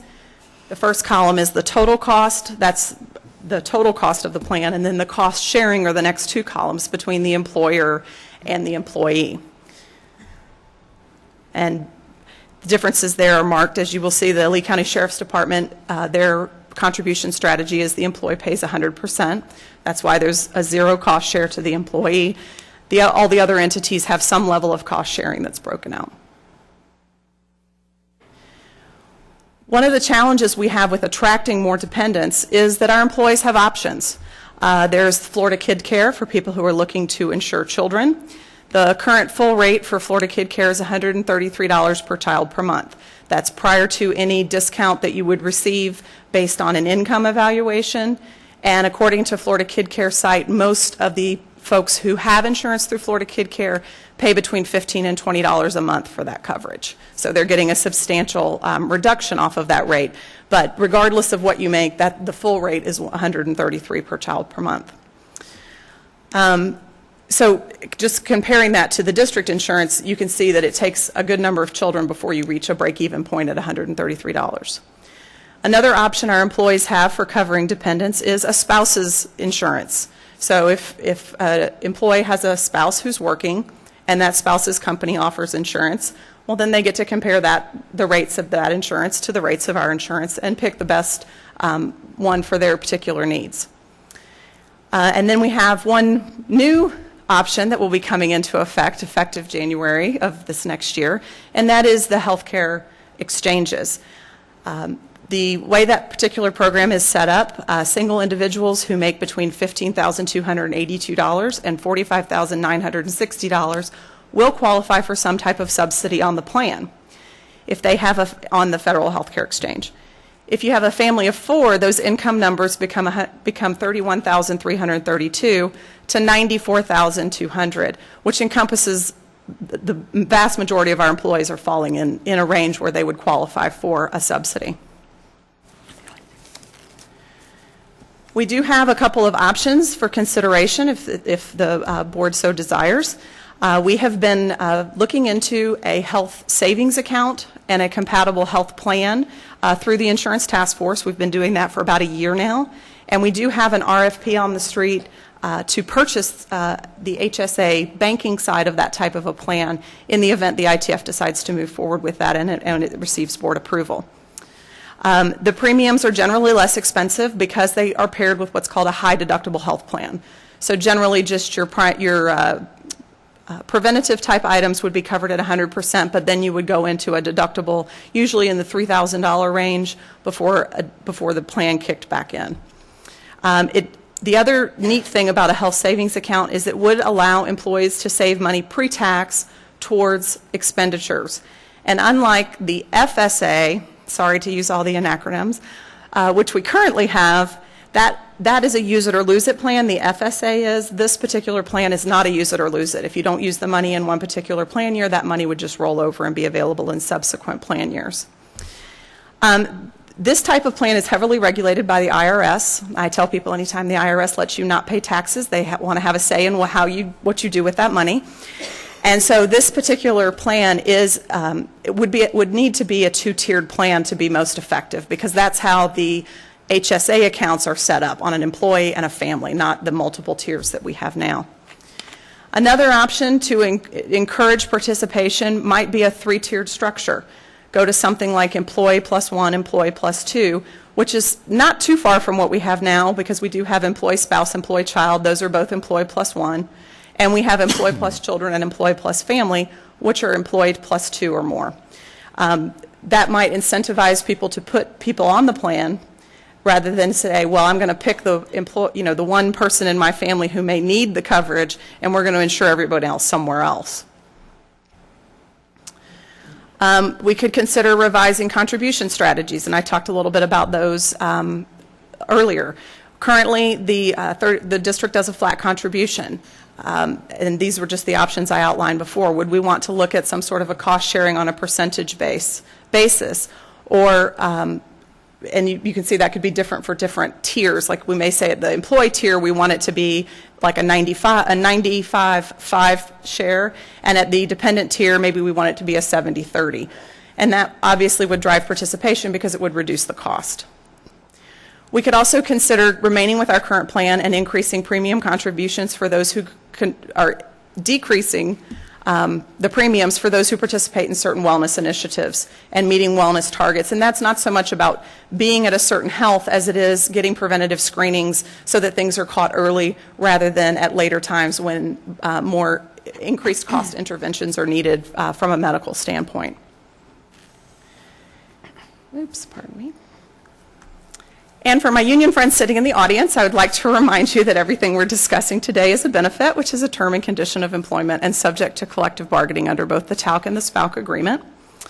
And we are newly required to comply with the federal health care reform, which requires benefits to be both affordable, and I put that in quotes because they have a definition for that, and also provide minimum essential health benefits.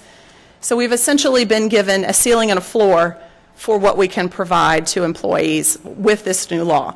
We're not quite subject to it yet, but it is certainly sitting on the horizon and something we have to keep in mind for anything that we're considering for future dates. That's all I have for today. Is there any questions or any additional information I can provide? Questions, comments, colleagues? Thank you. Mr. Scott? I've got a couple of questions and comments. And it's just looking at what we contribute, it looks like we're one of the lowest entities that contribute right now, if I'm reading this correctly, which is... I just flipped back to the family. The employer is listed there, and we're at 6372, which is our flat board contribution. Correct. We're the only one of these entities that does a flat contribution. The other ones either pick a tier and pay that, and you pay the difference, or they've got other Those other options. And how many of these are actually self-insured? Is it? I'm fairly certain the Lee County government is self-insured. I know the city of Cape Coral and the city of Fort Myers are fully insured. I do not know about the sheriff's department or the county for certain. Because I also know that Lee Memorial Health System is also fully insured, and they actually contribute quite a bit as well. My biggest concern right now, and this is why I brought it up at the last meeting, is we have, whether it's new teachers who have families out there, healthy kid care is not also the easiest thing to get into. Those other different criteria you have to meet in order to get that. So if you don't meet them, you don't get it. So you have these families that are making $38,000, $40,000, whatever the starting teacher salary is, even some that are working in the kitchens or what have you, that can't afford, their whole check goes for their family. Mm-hmm. Everything. And if their spouse is working somewhere else that doesn't have that great of insurance, that's why a lot of them come here, is for their insurance. And I think we need, as a board, to start looking at these people, at our employees, and seeing what we can do as a board to help them out. Because some of our new teachers are just barely making it. And we want to keep them. We need to offer them more. And I think that's something we desperately, Dr. Graham, we need to look into, and perhaps even have a workshop on it and come up with some strategies of what we can do, whether it's a wellness center. I know we've talked about that several times. Do we open one up here? Do we team up with Lee Memorial Health Systems, who has a wellness center? That why reinvent the wheel if they already know what they're doing there? What do we need to do to help our employees? Because right now what I'm seeing is they're struggling. And we need to do something to help them out. It's tough for everybody. And if we have to look at different ways to contribute more, then I think this board owes it to their employees to help them out and see what we can do.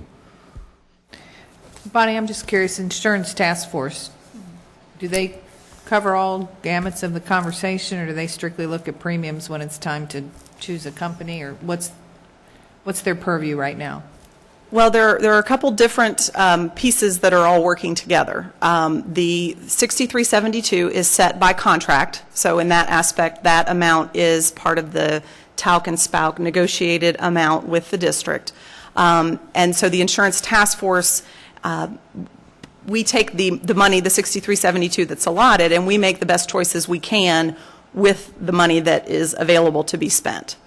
So that dollar amount, Greg, is negotiated, and then we go from there. You want to talk about how that works? Yeah, correct. Good afternoon, board members. A number of years ago, we did actually go from really just increasing with the premiums. As the plan went up, we actually, the district contribution used to go up. We actually then worked with our associations to move toward a fixed rate, which is 6372. and we've been at that fixed rate since, I believe, 2006. So we've been at it quite some time.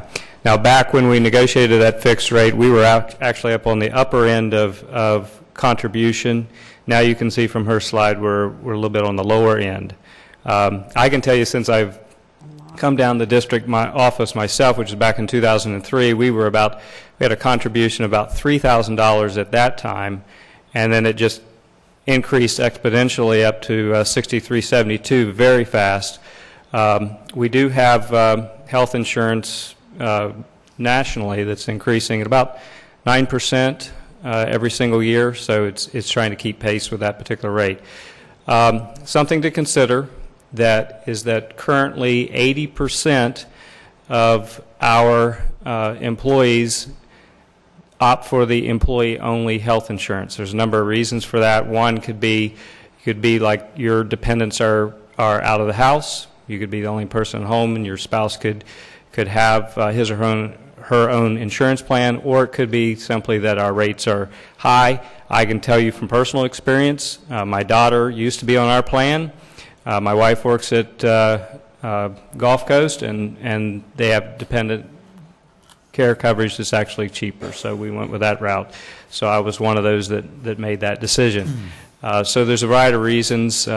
We thought we would bring it here to you today because we have been at that same rate for $6,372, but understand this is a negotiated piece, and a lot of our employees want to have decision-making authority in terms of what they do with their money. It's like, if you give me a raise, I can make a decision whether I want to apply that raise to increased insurance, or I can apply that to something else. So that's a discussion that we have every single time. We actually do have an upcoming bargaining session that's going to be a joint session, and we're going to be talking about really the self-insurance fund is what the primary focus is there, because a little bit different than what we're talking about today, but it is just a joint negotiation session that's focused on bargaining-related issues. So, Mr. Armstrong, I'm hearing two different topics from you. One, and you and I have talked about this. Absolutely. The insurance premium is one, and then the other is the whole wellness, health, education issue, and I know that's going to come up when we have a briefing. That's the first one in October, correct? Okay. And I think that's when we might want to pursue the conversation of the wellness side. As far as the premium, I want to be sure I understand this, because my memory is dim at best. But every year in negotiations, there is a pot of money, and it's negotiated how much employees are willing to allow to go to our contribution. So does the board, I don't want to say it this way because I know they have say, but if the board said we would really like the premiums to be lower, or we'd like our contribution, and I'm not saying you're saying this, but our contribution higher, the very best we can do is communicate that at the negotiations table, and then the conversation goes from there, or how's Yeah, that work? would be correct. It's something that we could talk about. You could workshop. You could then talk about in an executive session, come up with some specific recommendations that we would forward, and then we would work with our bargaining teams in that effort. You know, like, for example, if we decided that we're really interested in doing some subsidizing of some dependent care coverage as a board. That's the direction you want to go in. We'd talk about that in executive session, and then we would bring it to our bargaining unit. The other thing is to consider is that insurance task force is something that looks at these issues every single month in great detail. So it's something that you could work with them and they could study and bring back some recommendations. We do feel it's time to look at this issue because, when we put that fixed amount in back in 2006, a lot has changed. We were leading the way in the contribution at that time, and then from the figures you see now, we haven't kept pace. But that's been through negotiation and agreements of all parties concerned. So I guess what I would need from the board at some point is direction. Today was just to give you information because we need to have the conversation. And if we need to go more in depth and need to have a workshop on this, we can do that. If we need to give direction to the insurance task force, things we'd like them to pursue, we'll just need direction from the board. And, because what I'm hearing and what I believed, which is why I asked for all this conversation, we have the entities in place to have this conversation and to move it forward. It's just, I need from the board what it is you want us to pursue. Colleagues, would you guys, I guess my question is, would you guys like to pursue this a little more, maybe have a workshop on it, a briefing? Well, I'm still not sure. I mean, I would prefer just to give it to the insurance trust group, task force, and let them come back to us. With recommendation? Yeah.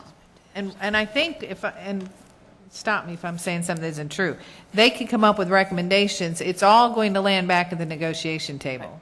Right, they typically come up with a recommendation to the bargaining team, and then the bargaining team acts on that recommendation. Cheryl, don't go. We're going to get to you. Oh, okay. All right. We're almost finished. Okay, so. Which ends up coming back here to be approved or not. Correct. Yes. Okay. And I would be fine with that as well, to have the insurance task force bring something to the board and going from there. Okay. Well, then what I'm hearing is this will be an ongoing conversation. Ms. Fisher? Yeah, and has there been ongoing conversation since 2006? Because we really have flipped over and do minimal contribution, and it looks like the burden on the employee is way beyond what's affordable, as you illustrated with your own situation. So what has the conversation looked like with the insurance task force and the negotiations regarding this issue? Well, I think that, one of the great things about that task force is that there's been, I would describe, robust and vigorous conversation about this issue on an ongoing basis. That's one of those committees that I feel really, they have an interest in insurance. They study the figures. They do their homework. They form subcommittees as they need and make recommendations. So I think that group, I've been a part of that group. I'm not on it today, but worked on it for over a decade and always came away impressed with the amount of effort that they put into those. They take their job very seriously. So it is a very collaborative effort. We have members of the bargaining unit that serve on both SPALC and TALC. We also have a retired member that also serves and addresses retiree interests, and then members of the district team and school-based staff. So it's a pretty large group. I believe it's 30 in its composition, and the superintendent has an opportunity to recommend half of that team, and then our bargaining units recommend the other half to that group. Okay. Has a recommendation been brought to any board since 2006 in the difficult economy? Yes, the recommendations regarding plans and those recommendations have always come to the board. In terms of the dollars amount that Ms. McFarland shared with you today, some of the information that she provided actually went back to a presentation where the board was briefed about a year ago on the same issue, and what I'm talking about there has the discrepancies in the amount of money that we pay versus others in dependent care coverage and family coverage and so forth. So, but yes, they have brought a number of recommendations to this board. Okay, but the recommendation was not that we increase our number or go from a flat rate to a percentage or anything. That is correct, yes. Thank you. The one thing that really bugs me when I start looking at this, because I just took the numbers and crunched it. You're looking at almost $800 a month for insurance premiums for a family of 4. That's hard to swallow. Yes, some of these people. I'm with you on this. I mean, my kids aren't on the insurance premium for a reason. That's hard to swallow. So that's why I think it's very important that even if the insurance task force starts looking at this and starts bringing recommendations, that we start this conversation to help these employees out the best way we can. Because we talk about keeping these teachers here and keeping our employees longer, well, that's one of the things that will keep people here, is better insurance, helping them out. I'm always paying more, but giving them more options. So there is a couple different reasons why we need to look into this. We have had, and I hate to say this, but it's true, so we'll say it, but we have had situations where we've gone to hire people and insurance has been the obstacle. Typically, it has to do with dependent care coverage. You have a young family who wants to move here, and then they struggle because of the cost of insurance. And so, it's something that we continue to work on.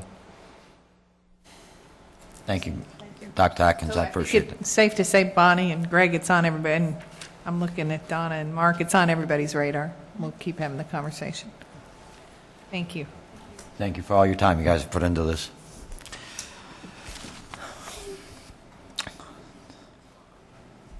Ms. Clark, I'm sorry it's kind of taken so long to get to you. That's okay. Thank you, Mr. Armstrong, and thank you, board members. Good afternoon to all of you and to Dr. Graham and the public. I just want to start out by saying that Susan Millay did share everything that she had with us as well. So if my voice falters this afternoon, Lana doesn't have a backup. She also is serving. And so I just want to say thank you because Dr. Graham, Ms. Coots, and even our Director of School Turnaround has been able to assist us to move forward with a proposal for your consideration and for information as well. And in a very short period of time, because in the normal years of NCLB, the state of Florida would have already started on this way back in January or prior to that, but they would have been releasing information to us in January. So I think we're about 6 months behind in planning a proposal to take the place of what we used to know as SES. So I'd like to give just a few moments of background information for anyone that might need a refresher or for anyone that does not know. And under NCLB, one part of that was that schools who went into an area of improvement, school districts were required by law to move forward with transportation with choice, and that was allowing parents to choose to move to what they believed to be a higher performing school. The next year we were to offer SES, which was free tutoring to parents with a per pupil amount that the state would tell us how much that was. And then as we moved through the years, we would continue to offer the transportation with choice and continue SES. And when we were about 5 years into it, the federal government discovered that they had made a mistake and that they wanted SES to come first because that was more beneficial to students than moving students around in different schools. So we were able to do that. At that particular time, we were required by law to set aside 20% of a Title I basic Part A budget for both transportation with choice and choice with transportation, and SES. And we had an opportunity to decide 10% of that 20%. 5% had to go to choice with transportation and 5% had to go to SES. In our district, we had transportation built in to that choice plan, so therefore we offered 20% straight to free tutoring. Years passed and they decided some flexibility needed to be offered, and they changed the 20% and moved that down to 15% of a set aside off the top of school allocations. So other required set-asides came off that total amount that comes into the district through Title I Part A. So I tell you all this for a little bit of the historical perspective, but at this particular time for FY14, we have a little over $2 million in a 15% set-aside that we can offer extended learning opportunities. SES, as it used to be, the commissioner at that time, I believe it was Pam Stewart, was the interim commissioner, sent to superintendents, and I believe that came out mid-June. At least I was made aware of it around that time. And as soon as Dr. Graham came on board, she was very proactive in finding out what this was all about and what we needed to do and what we needed to do immediately. So we were happy to get on board with her and follow her guidance and her direction. And that was to get multiple opportunities out to our students, high quality and intensive opportunities for them to extend their learning. So our proposal today is to offer just that, opportunities for students above and beyond what supplemental educational services used to be. And I may have neglected to say, but that was through private providers that were approved by the state of Florida. They applied to the state of Florida, approved by the state of Florida, and Florida would release that to us, and we would contract with them, in short. They afforded us the opportunity to do several things. One was to continue to implement approved Title I activities, allowable activities. So if you had projects going on in Title I schools that would benefit from additional funding, we were allowed to do that. We were also allowed to build programs for extended learning. That is something that that's the direction that we're headed in here. But you also could put additional supplemental positions into the classroom or into schools that will assist in students meeting AMO and learning gains being provided and accountable for so that we could actually measure them. We've had a very difficult time in the nation being able to measure SES and the services. The return on investment has not been there, and that is recognized at the federal level, and the state of Florida applied for that flexibility waiver that we were granted.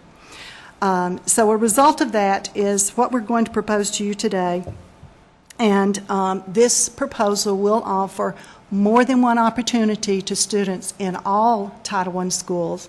It will offer parental choice in how does that look for my child. And it will also offer individual planning, a plan for each individual student on exactly what their needs are and how we're going to get there and how we're going to measure it. So you see here on this slide, you have 4 areas that we're going to talk about, and one of the areas is two-pronged. So there's going to be 5 opportunities for parents to participate.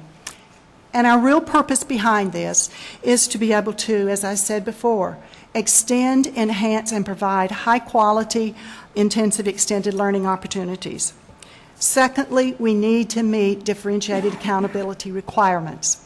If you remember back to NCLB and years ago, in Title I schools, we had to meet AYP. We did a lot of talking about AYP, and we did a lot of talking about the standards that went along with that. And at a certain point, the state of Florida did a pilot of differentiated accountability as we know it. They tweaked it, and now DA applies to all schools, Title I and non-Title I. But in our particular case in Lee County, currently, our DA schools that are in a status of differentiated accountability that requires improvement happen to be Title I schools. So we have requirements that should come out of Title I to ensure that we're meeting those requirements. So I'm going to talk about those opportunities that we have. And you see them here. We have Superstar Learning Academy, which is going to be an internal built program, and it may look a bit different at each school. I'm going to talk a little bit more about that. Extended Day, which will be a Title I initiative that will have a mixture of funding, some from that 15% that I talked about earlier, and other from some roll money that we had because some projects did not get implemented last year, so we had an extra amount of money that rolled, and sequestered funds. When we find out what we're going to do with that, we certainly want to do what the state of Florida tells us to do, but in the case that it comes right back to us, we will have a plan in place to further enhance what we have here. The Extended Learning Services, ELS, will be private vendors. This will be an opportunity for high-quality private vendors to come in and offer tutorial services to our students at all Title I schools and hopefully at any level. And the Title I initiative is one that we hope to be able to have additional funding left over when we implement all of the other ones that I've talked about, where we can roll out money to schools so that they can further enrich what they already have going on. They have not been sitting waiting for us to get this going. Many of them set aside Title I allocation money, and they already have tutorial programs going. They have homework help programs going. They have parental involvement initiatives going. And so they would simply give us a plan, a one-page plan on what they plan to do with that, and we can give them additional funding for that. And we are required by all grants to collaborate together in these federal funds, and Title III, as you know, is for English language learners. And so in that grant as well, we've set aside about $80,000 for a summer camp. That's been implemented, I believe, the last 2 years, and the data are indicating to us that that's beneficial. It's through the science program and partly in benefit of the T-cell or P-cell, I believe, is that Carlos correct? P-cell program, and those students have interactive opportunity to learn reading, writing, and math skills through the theme-based of science activities. Now, the extended day. This is one that has a lot of work yet to be done on. But we took a look at the 4 schools, and Ms. Hayes, if she were here, she would talk to you about the great needs that we have in these 4 schools. These 4 schools are identified based on their DA status. 2 of them have a grade of an F, and other schools have some points that are close to that. So these 4 schools we felt were our neediest schools. Dr. Desamore worked with me to be able to cost out an opportunity to extend their day by 1 hour for every day for a 5-month period of time during this year. That would be yet to be decided, but that would be for all students and all staff. Well, and that would be a little over $1 million to do that for these 4 schools. We have not had a chance yet to talk with our Talc and Spout friends, but we do hope to do that as soon as we get some feedback from you all if this is the route that we want to go. And if we can work, we have worked tentatively with Mr. Morgan, and 2 of the schools are problematic in how we can do this and how much it will cost.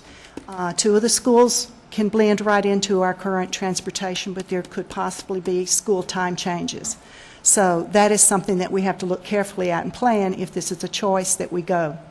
If not, we still want to focus on these 4 schools as the heaviest and most important. So we would weight them heavier in the monies that we're talking about and include them in the Superstar program.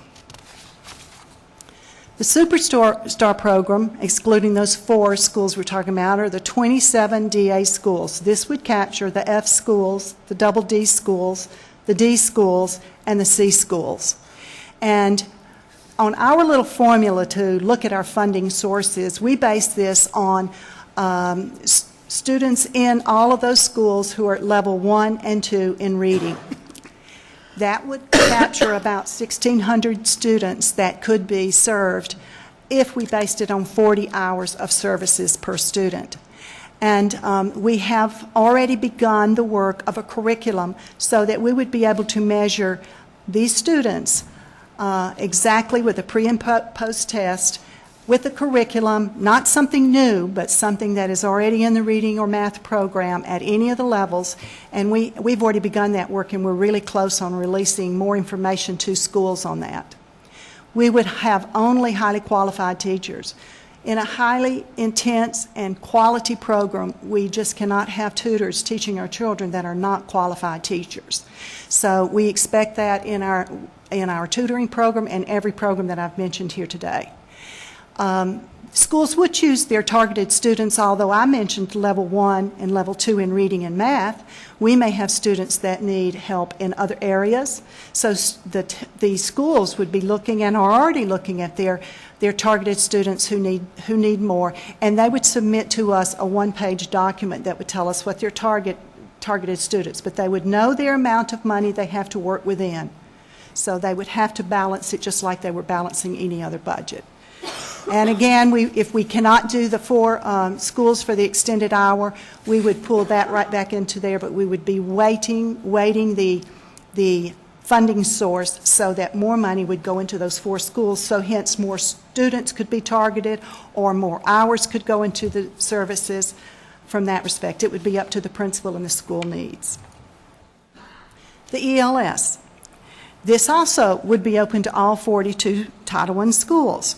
Private vendors through an RFP process would have an opportunity to participate in this, and this is an additional opportunity for those who have enjoyed this in the past, because some of our vendors that were active in Lee County for years past would be notified of this RFP opportunity and could present the information to be considered as a selected vendor.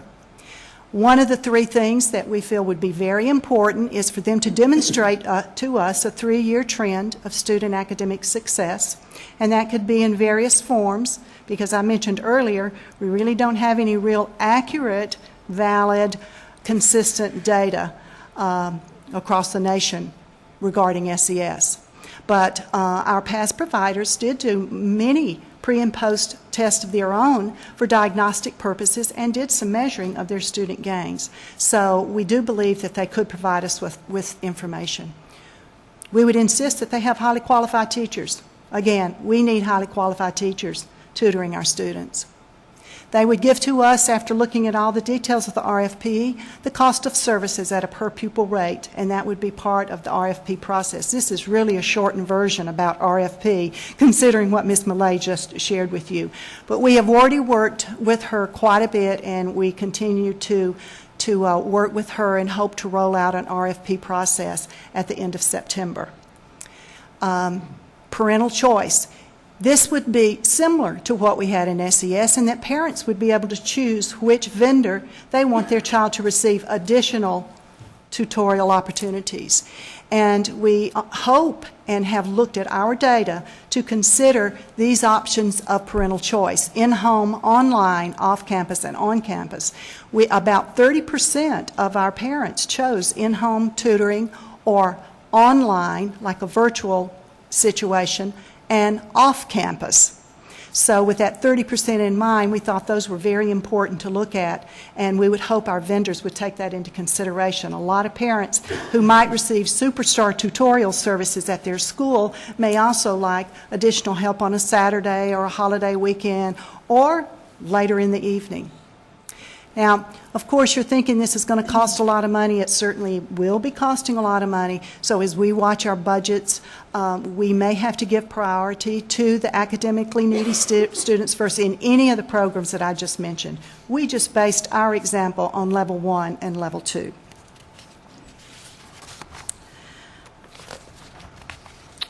The other Title I initiative is that leftover amount. We believe in our calculations that we will have additional funds that we can further enhance school activities. And that may be more tutoring. It may be FCAT practice. It could be other programs that they have to do with parent engagement, getting the parents in, helping parents to understand FCAT. There's a whole gamut of things that principals may want to begin new or enhance. We also could work with the school for other positions if we needed that as well. They will have flexibility and they will target their students, but rest assured that any and everything that we do in this program, including the school initiative, will be measured and will be held accountable for it. And so I just want to end with those two things that are very important that you're probably wondering about. And I believe the next one is monitoring. This was one of there were many pros and cons about SES, but one of the cons was the inability to do monitoring the way we would like to do that and the way we do it in the school district of Lee County. And this opportunity would afford us better, less restrictions, I think. We would be calling parents continually who participate to find out how it's going in the home. We didn't have staff that could go out and really look at the tutoring, but we believe that we will be able to design something that can have us a regular schedule where we'll be calling parents, finding out how's it going and how is your student doing. And we will have unannounced monitoring at all tutoring sites, regardless of which program I'm talking about. We will also have progress monitoring through our KN system, so they'll be required to not only submit the pre and post, and we will be doing the pre and post. So others may do some of their other types of assessments throughout, but we will be administering that, measuring that, and looking at the learning gains throughout the processes. Attendance, invoice verification, all of that will be handled in our system that's already currently in place. It's massive, but it's also our management system is already in place. We will need and we will have to pay a school facilitator. Last year we had APs who were acted as SES facilitators. We have learned that their jobs are too big, too massive. It certainly is for the principals. We would like a teacher leader, such as a school liaison, to work directly with us, to provide training, to provide the follow-up, to assign the students, to ensure that they're not being tutored by their current teacher, and all of the details and compliance pieces that we need in place. And working with us to make sure that data is entered in the KN system and that we're monitoring from the district level. And lastly, before I'm sure your questions that you have for me, are the evaluation piece. I mentioned the pre and post. We are working on, well, let me back up. We had a pre and post for the first time last year with a company from Miami-Dade called Chancellor. They implemented a pre and post test so that we could hopefully get a better handle on valid test results and learning gains. While we do have some information back from them, it was a 2.5-hour pre-test and a 2.5-hour post-test. It was very difficult to get all students, once they had finished tutoring, back in to get a post-test. So they had to leave out all those students because you couldn't measure if they didn't post-test. And so while we have some information from them, their information shows that I believe we only had one provider that had students who reached a goal of about 80%. Other providers, and they measured only meeting their goal.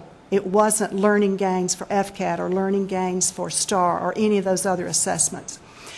In order to report to the state of Florida, we had to use all kinds of different data. We used some of the STAR reports from the schools. We used some of the diagnostic reports from providers in order to help the providers receive a service designation. So we plan to do that very well, working with with Dr. Itson's department to make sure we're doing it right. We plan to analyze those for learning gains. We plan to look at FCAT data and compare and analyze that and compare it to students who are not participating. And we plan to look at the CELA so that we can know if our students are benefiting in the English language area. So this is a very brief informational presentation on this proposal. There is much work yet to be done. If we want to kick this off, I would enjoy and appreciate your feedback on it and suggestions that you may have for me. Board members, questions, comments? Ms. Fisher? Yes. Can you describe what is the KN system? The KN system is a software package that we have purchased from the onset of SES. It's a private company out there, and they actually built it. The only thing they do that in this particular program in the KN system is monitor SES. So it provides us a way to enter attendance, student names, ID numbers, their progress, measure it, send reports to the Department of Education, create reports that we need here in the district. It actually handles every aspect of a tutorial. We've talked with them. They will not increase their price from us. I believe it's about $10,000, $9,000 dollars to keep them on, and they're going to build anything that we need, redesign anything we need for all the components of this extended learning opportunity. And how long have we been using that system? We've been 11 years. 11 years. So then there would be data based on the work of that system that would tell us about the students by virtue of their ID number and what kind of progress they made?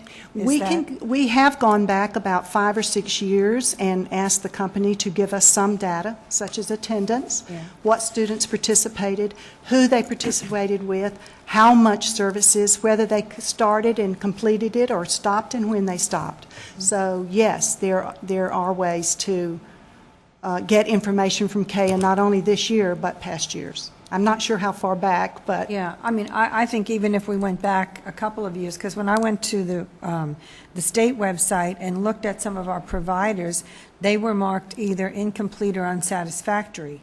And I wasn't quite sure how that was arrived at, but it concerned me that we were continuing to have our kids serviced by companies who were not ranked successful by the state. And then when I did ask about, how, say at a given school, how many of the kids started the program, how many finished the program, with what vendor, and what was the progress, what was the growth, if any?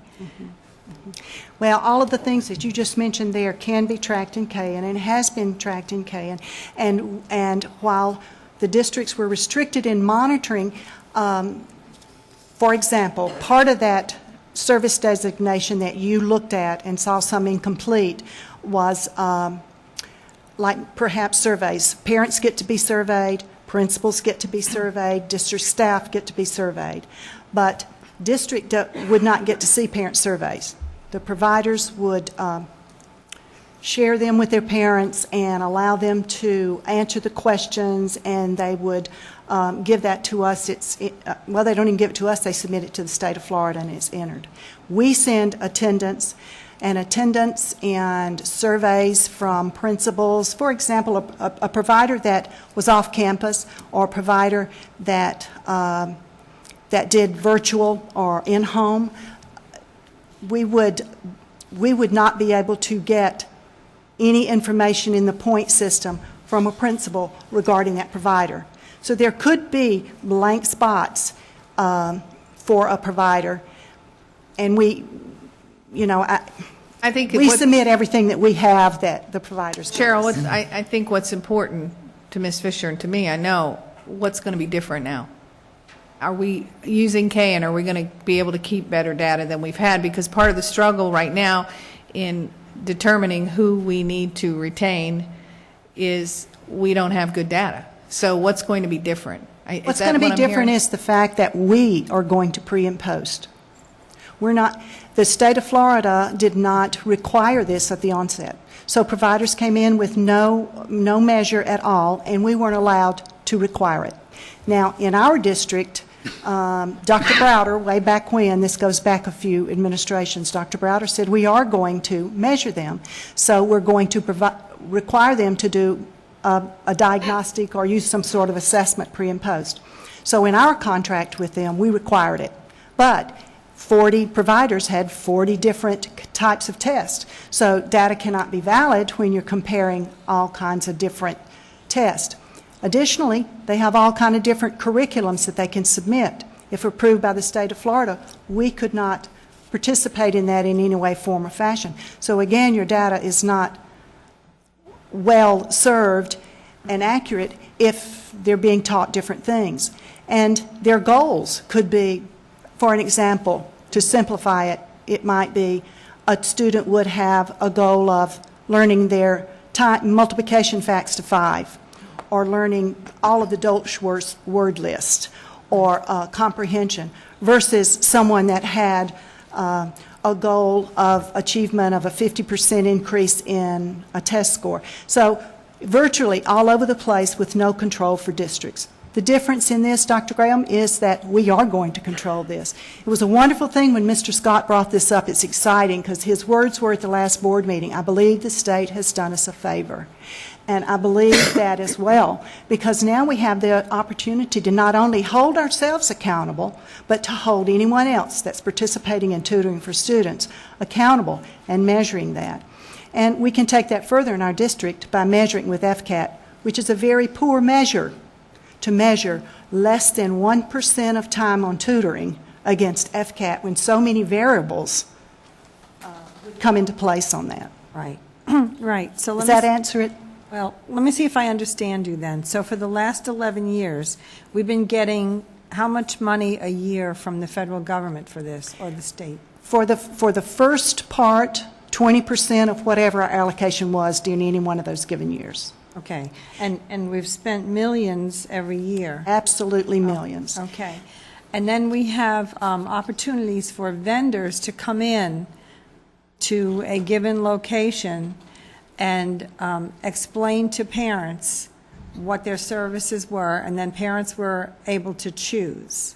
That's correct. And is there some record of what the attendance to those tutoring fairs was, and how many other kids were referred to vendors? How many vendors did we use here in Lee County? I believe we had 35 or 40 this particular year active.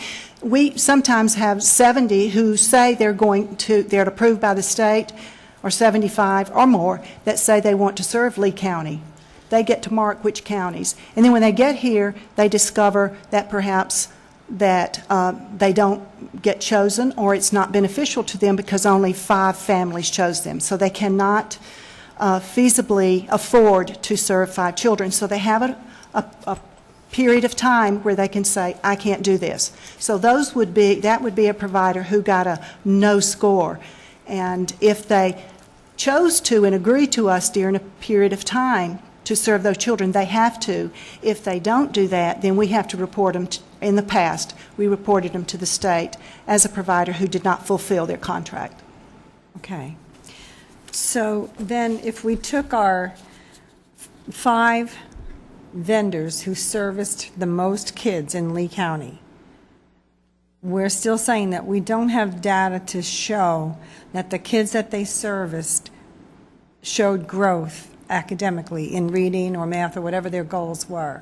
We have an average that we have done ourselves that shows that all providers, not the top 3 or 4 or 5, but all providers, on an average, students showed a gain in FCAT, because remember, I can talk about Chancellor again, but for FCAT, they moved a level. I'm going to assume a level 1 to 2 or level 2 to 3 because we were required only to give it to those students. So they may have moved up a level in FCAT, and about 32% of the students who received SES, according to our calculations by individual students, every one of them, that's how many moved from one level to another.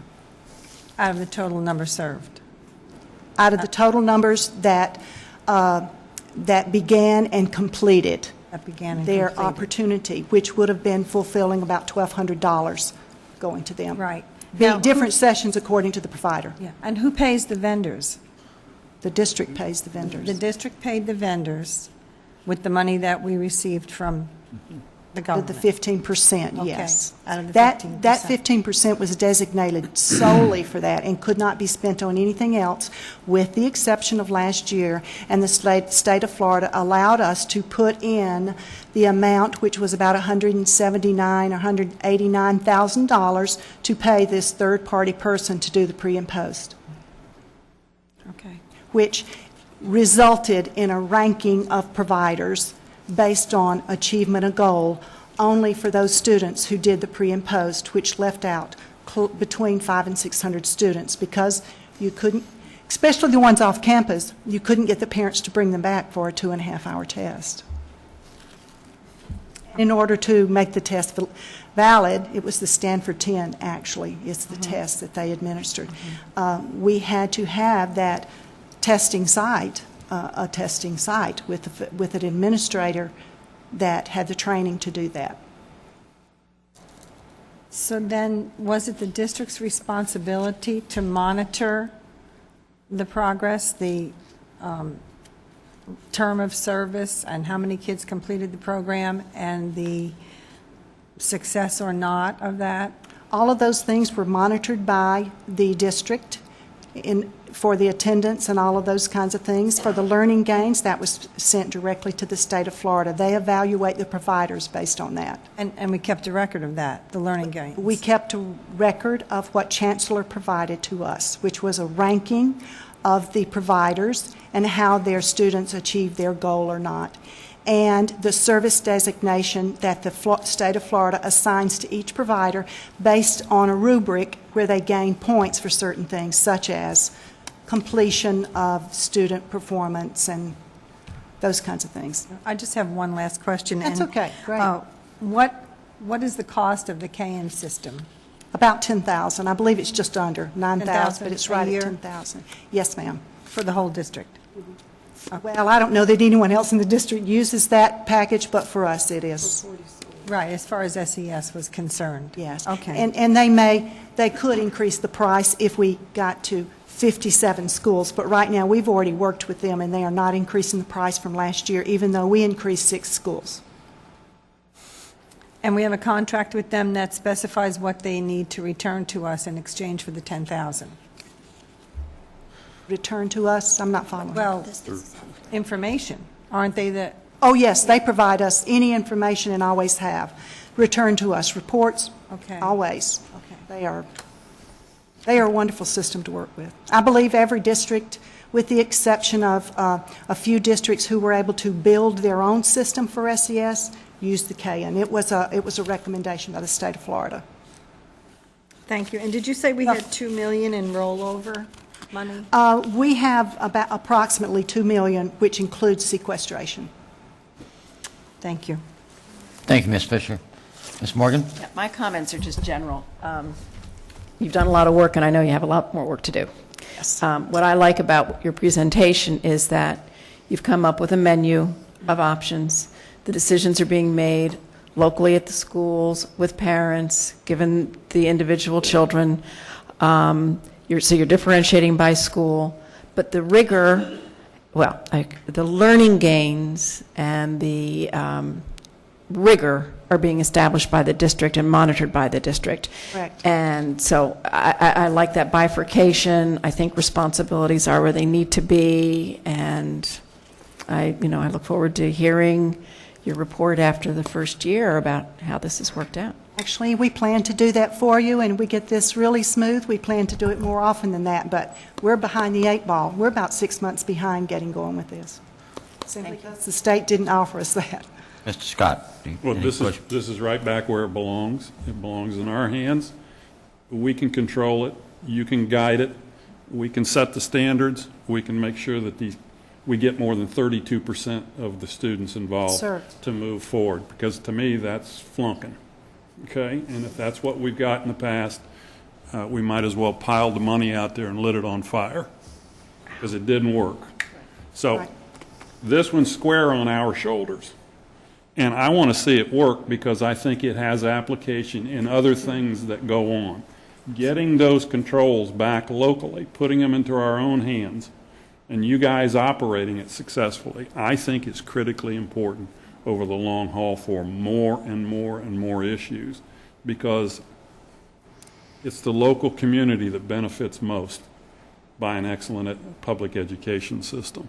I agree. It's not going to be the state. The further removed you get, the less direct concern anybody has.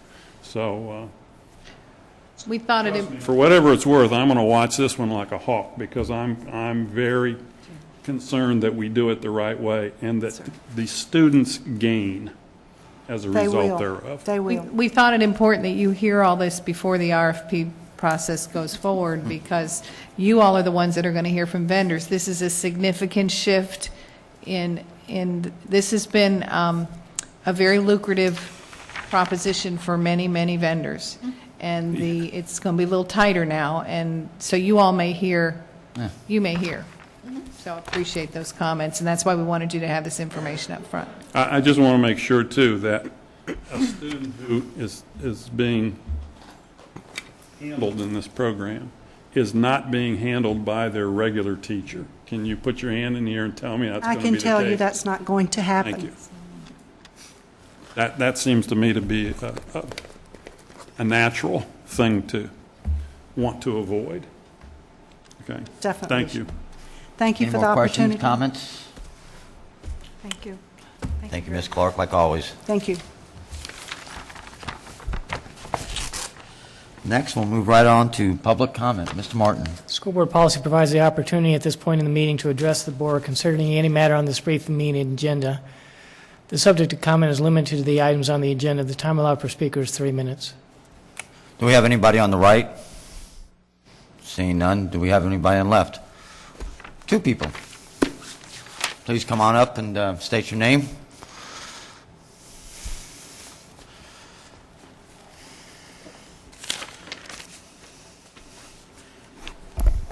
Good afternoon. My name is Ron Matthews.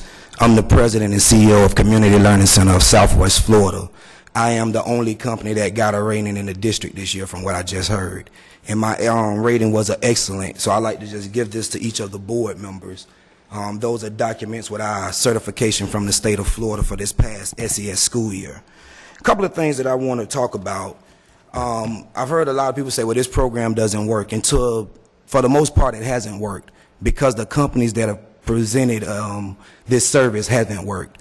Now, I take a little offense to the part about the certified teachers because I'm one of the only companies that don't hire certified teachers. I had no certified teachers I had one that worked for me out of 40 teachers this year, or 40 tutors, and I was able to get results higher than companies that had only certified teachers.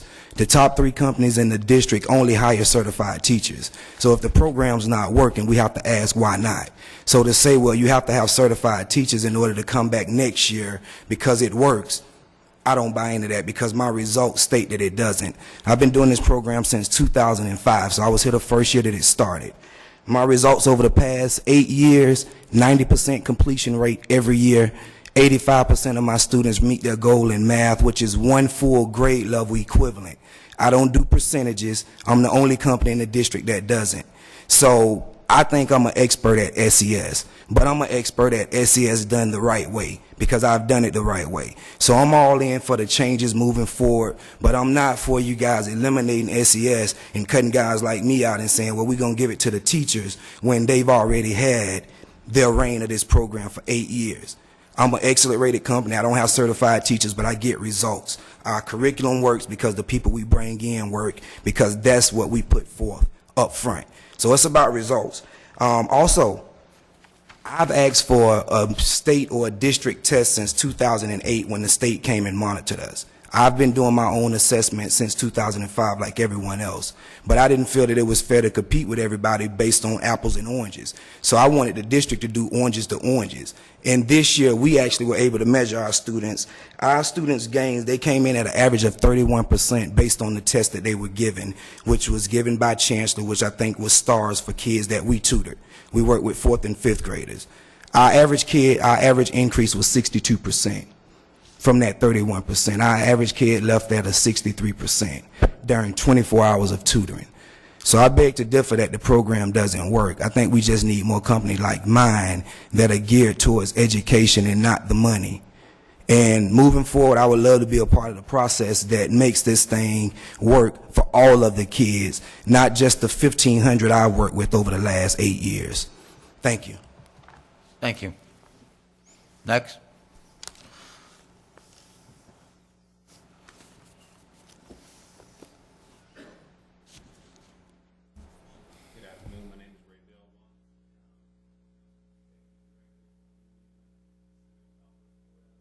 It would just be my request that the district, as they move forward with this program, also look into which companies that have been had their contracts terminated with the state. There are a lot of companies that do business in Lee County that do business outside of Lee County as well. CLC, we only do business in Lee County. Those contracts which have been terminated, out of your 39 vendors from last year, 18 companies had contracts terminated from the state of Florida. That might be one of the criteria that you would want to use.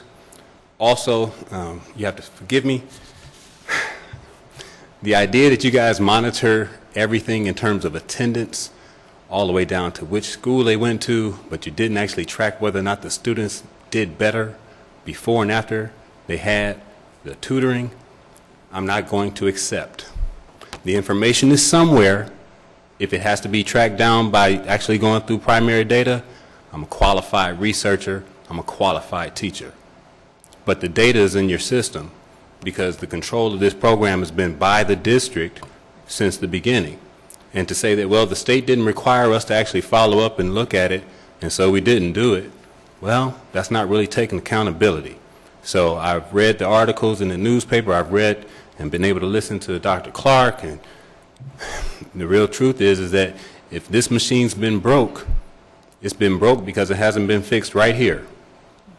It's not the teachers, it's not the companies, but if you want to look at the companies, look at CLC as the solution. We're from here, we do the best, we are the best. The results speak for themselves, and they have been measured. Thank you. Thank you. Very well put. Next, Board Attorney and Superintendent's comments. Mr. Martin. None today, sir. Thank you. Dr. Graham. I'm going to defer to Dr. Adkins to share comments at this time.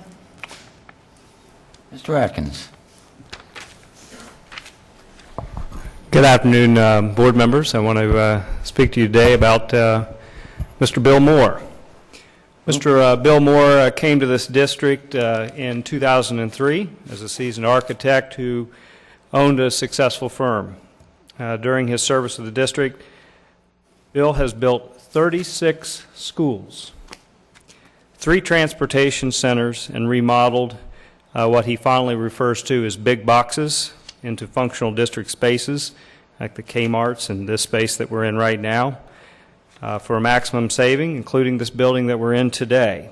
He's also supervised 4 major remodeling projects, 19 additions that saved the district money and space when it had neither. During his time, Bill's also become a seasoned real estate broker. When he first came to the district, we didn't have any property suitable for building schools, none whatsoever. And with his help, not only have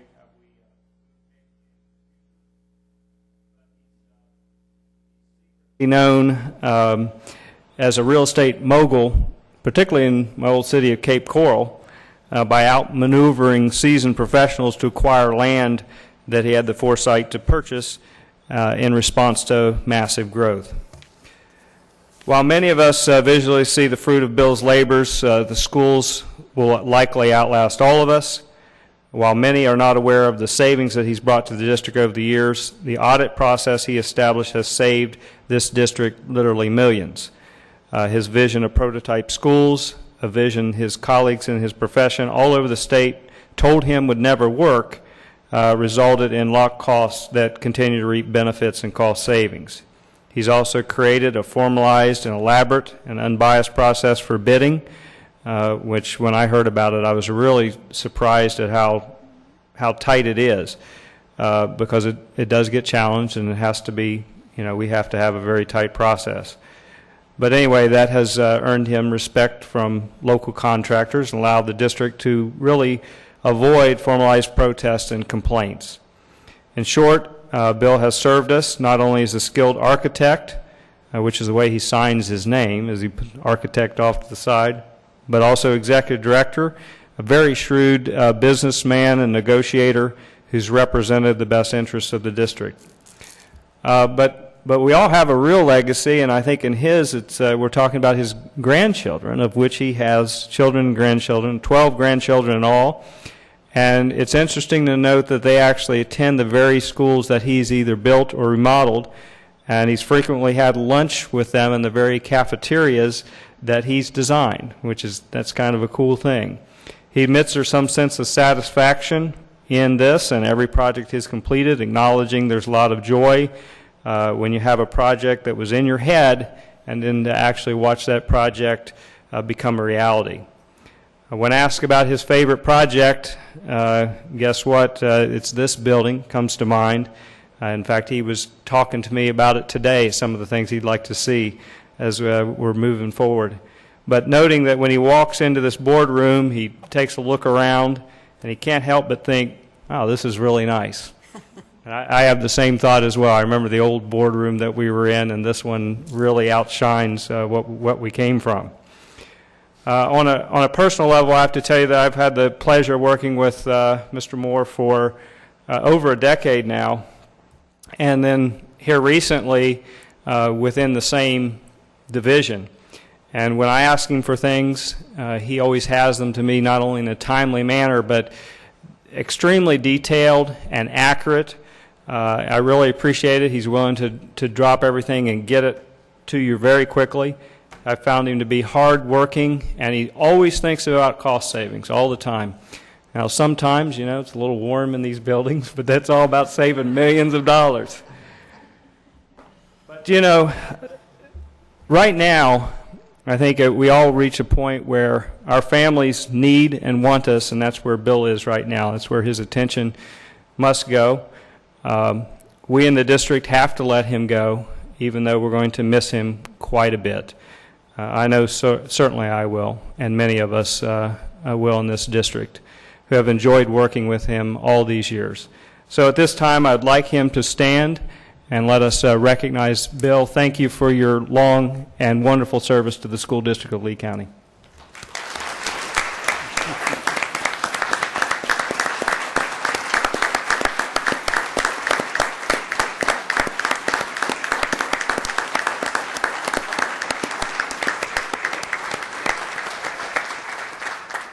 I'm going to add to that, I met Bill in the 90s, and my first job when I came to the district was I was told to go figure out what we needed to build new high schools.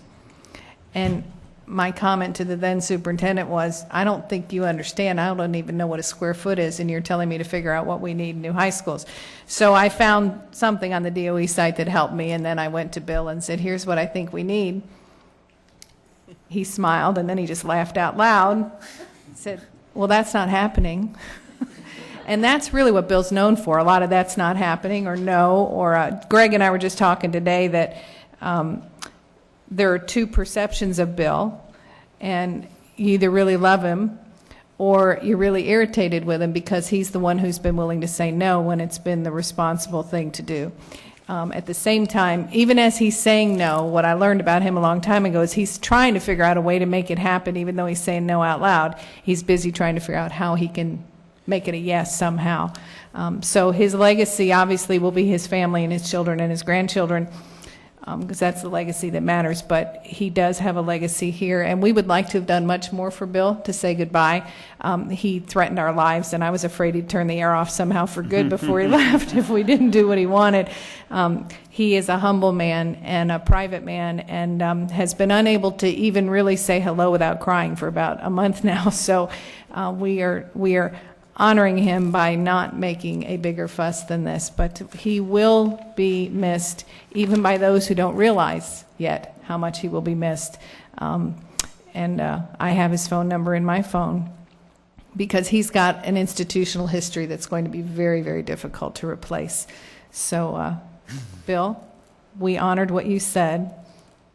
You deserve something much bigger as far as recognition, because you have indeed serve this district well with a genuine love for what goes on here. And without the bricks and mortar, there are a lot of things we'd be unable to do. So thank you for your service and for caring so much for Lee County Schools. We will miss you. Thank you, Dr. Brown.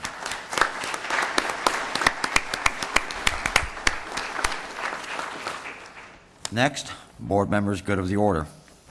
Ms. Fisher. I just want to say Godspeed, enjoy that cruise, and enjoy those grandkids. God bless. Ms. Morgan. Thank you. Good of the order. Mr. Scott. Well, I want to thank Bill, too. There aren't too many jobs where you can walk away having done them and see something that's going to stay after you're gone, but more importantly, to understand what has come through all of these buildings that you've been responsible for.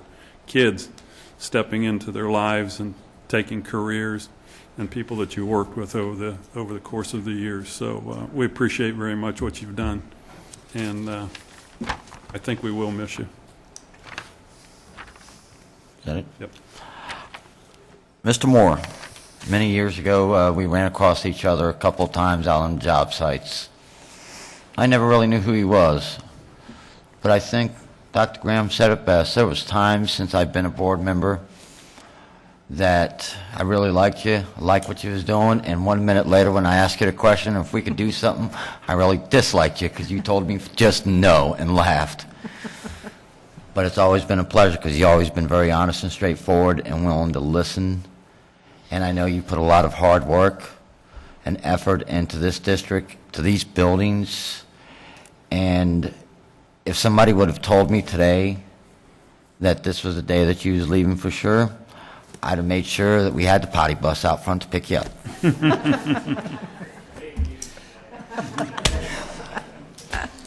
Sorry, I really couldn't help that one either. Anyways, thank you for everything you've done. Your legacy here people will remember you for many, many years, long after the rest of us are probably gone.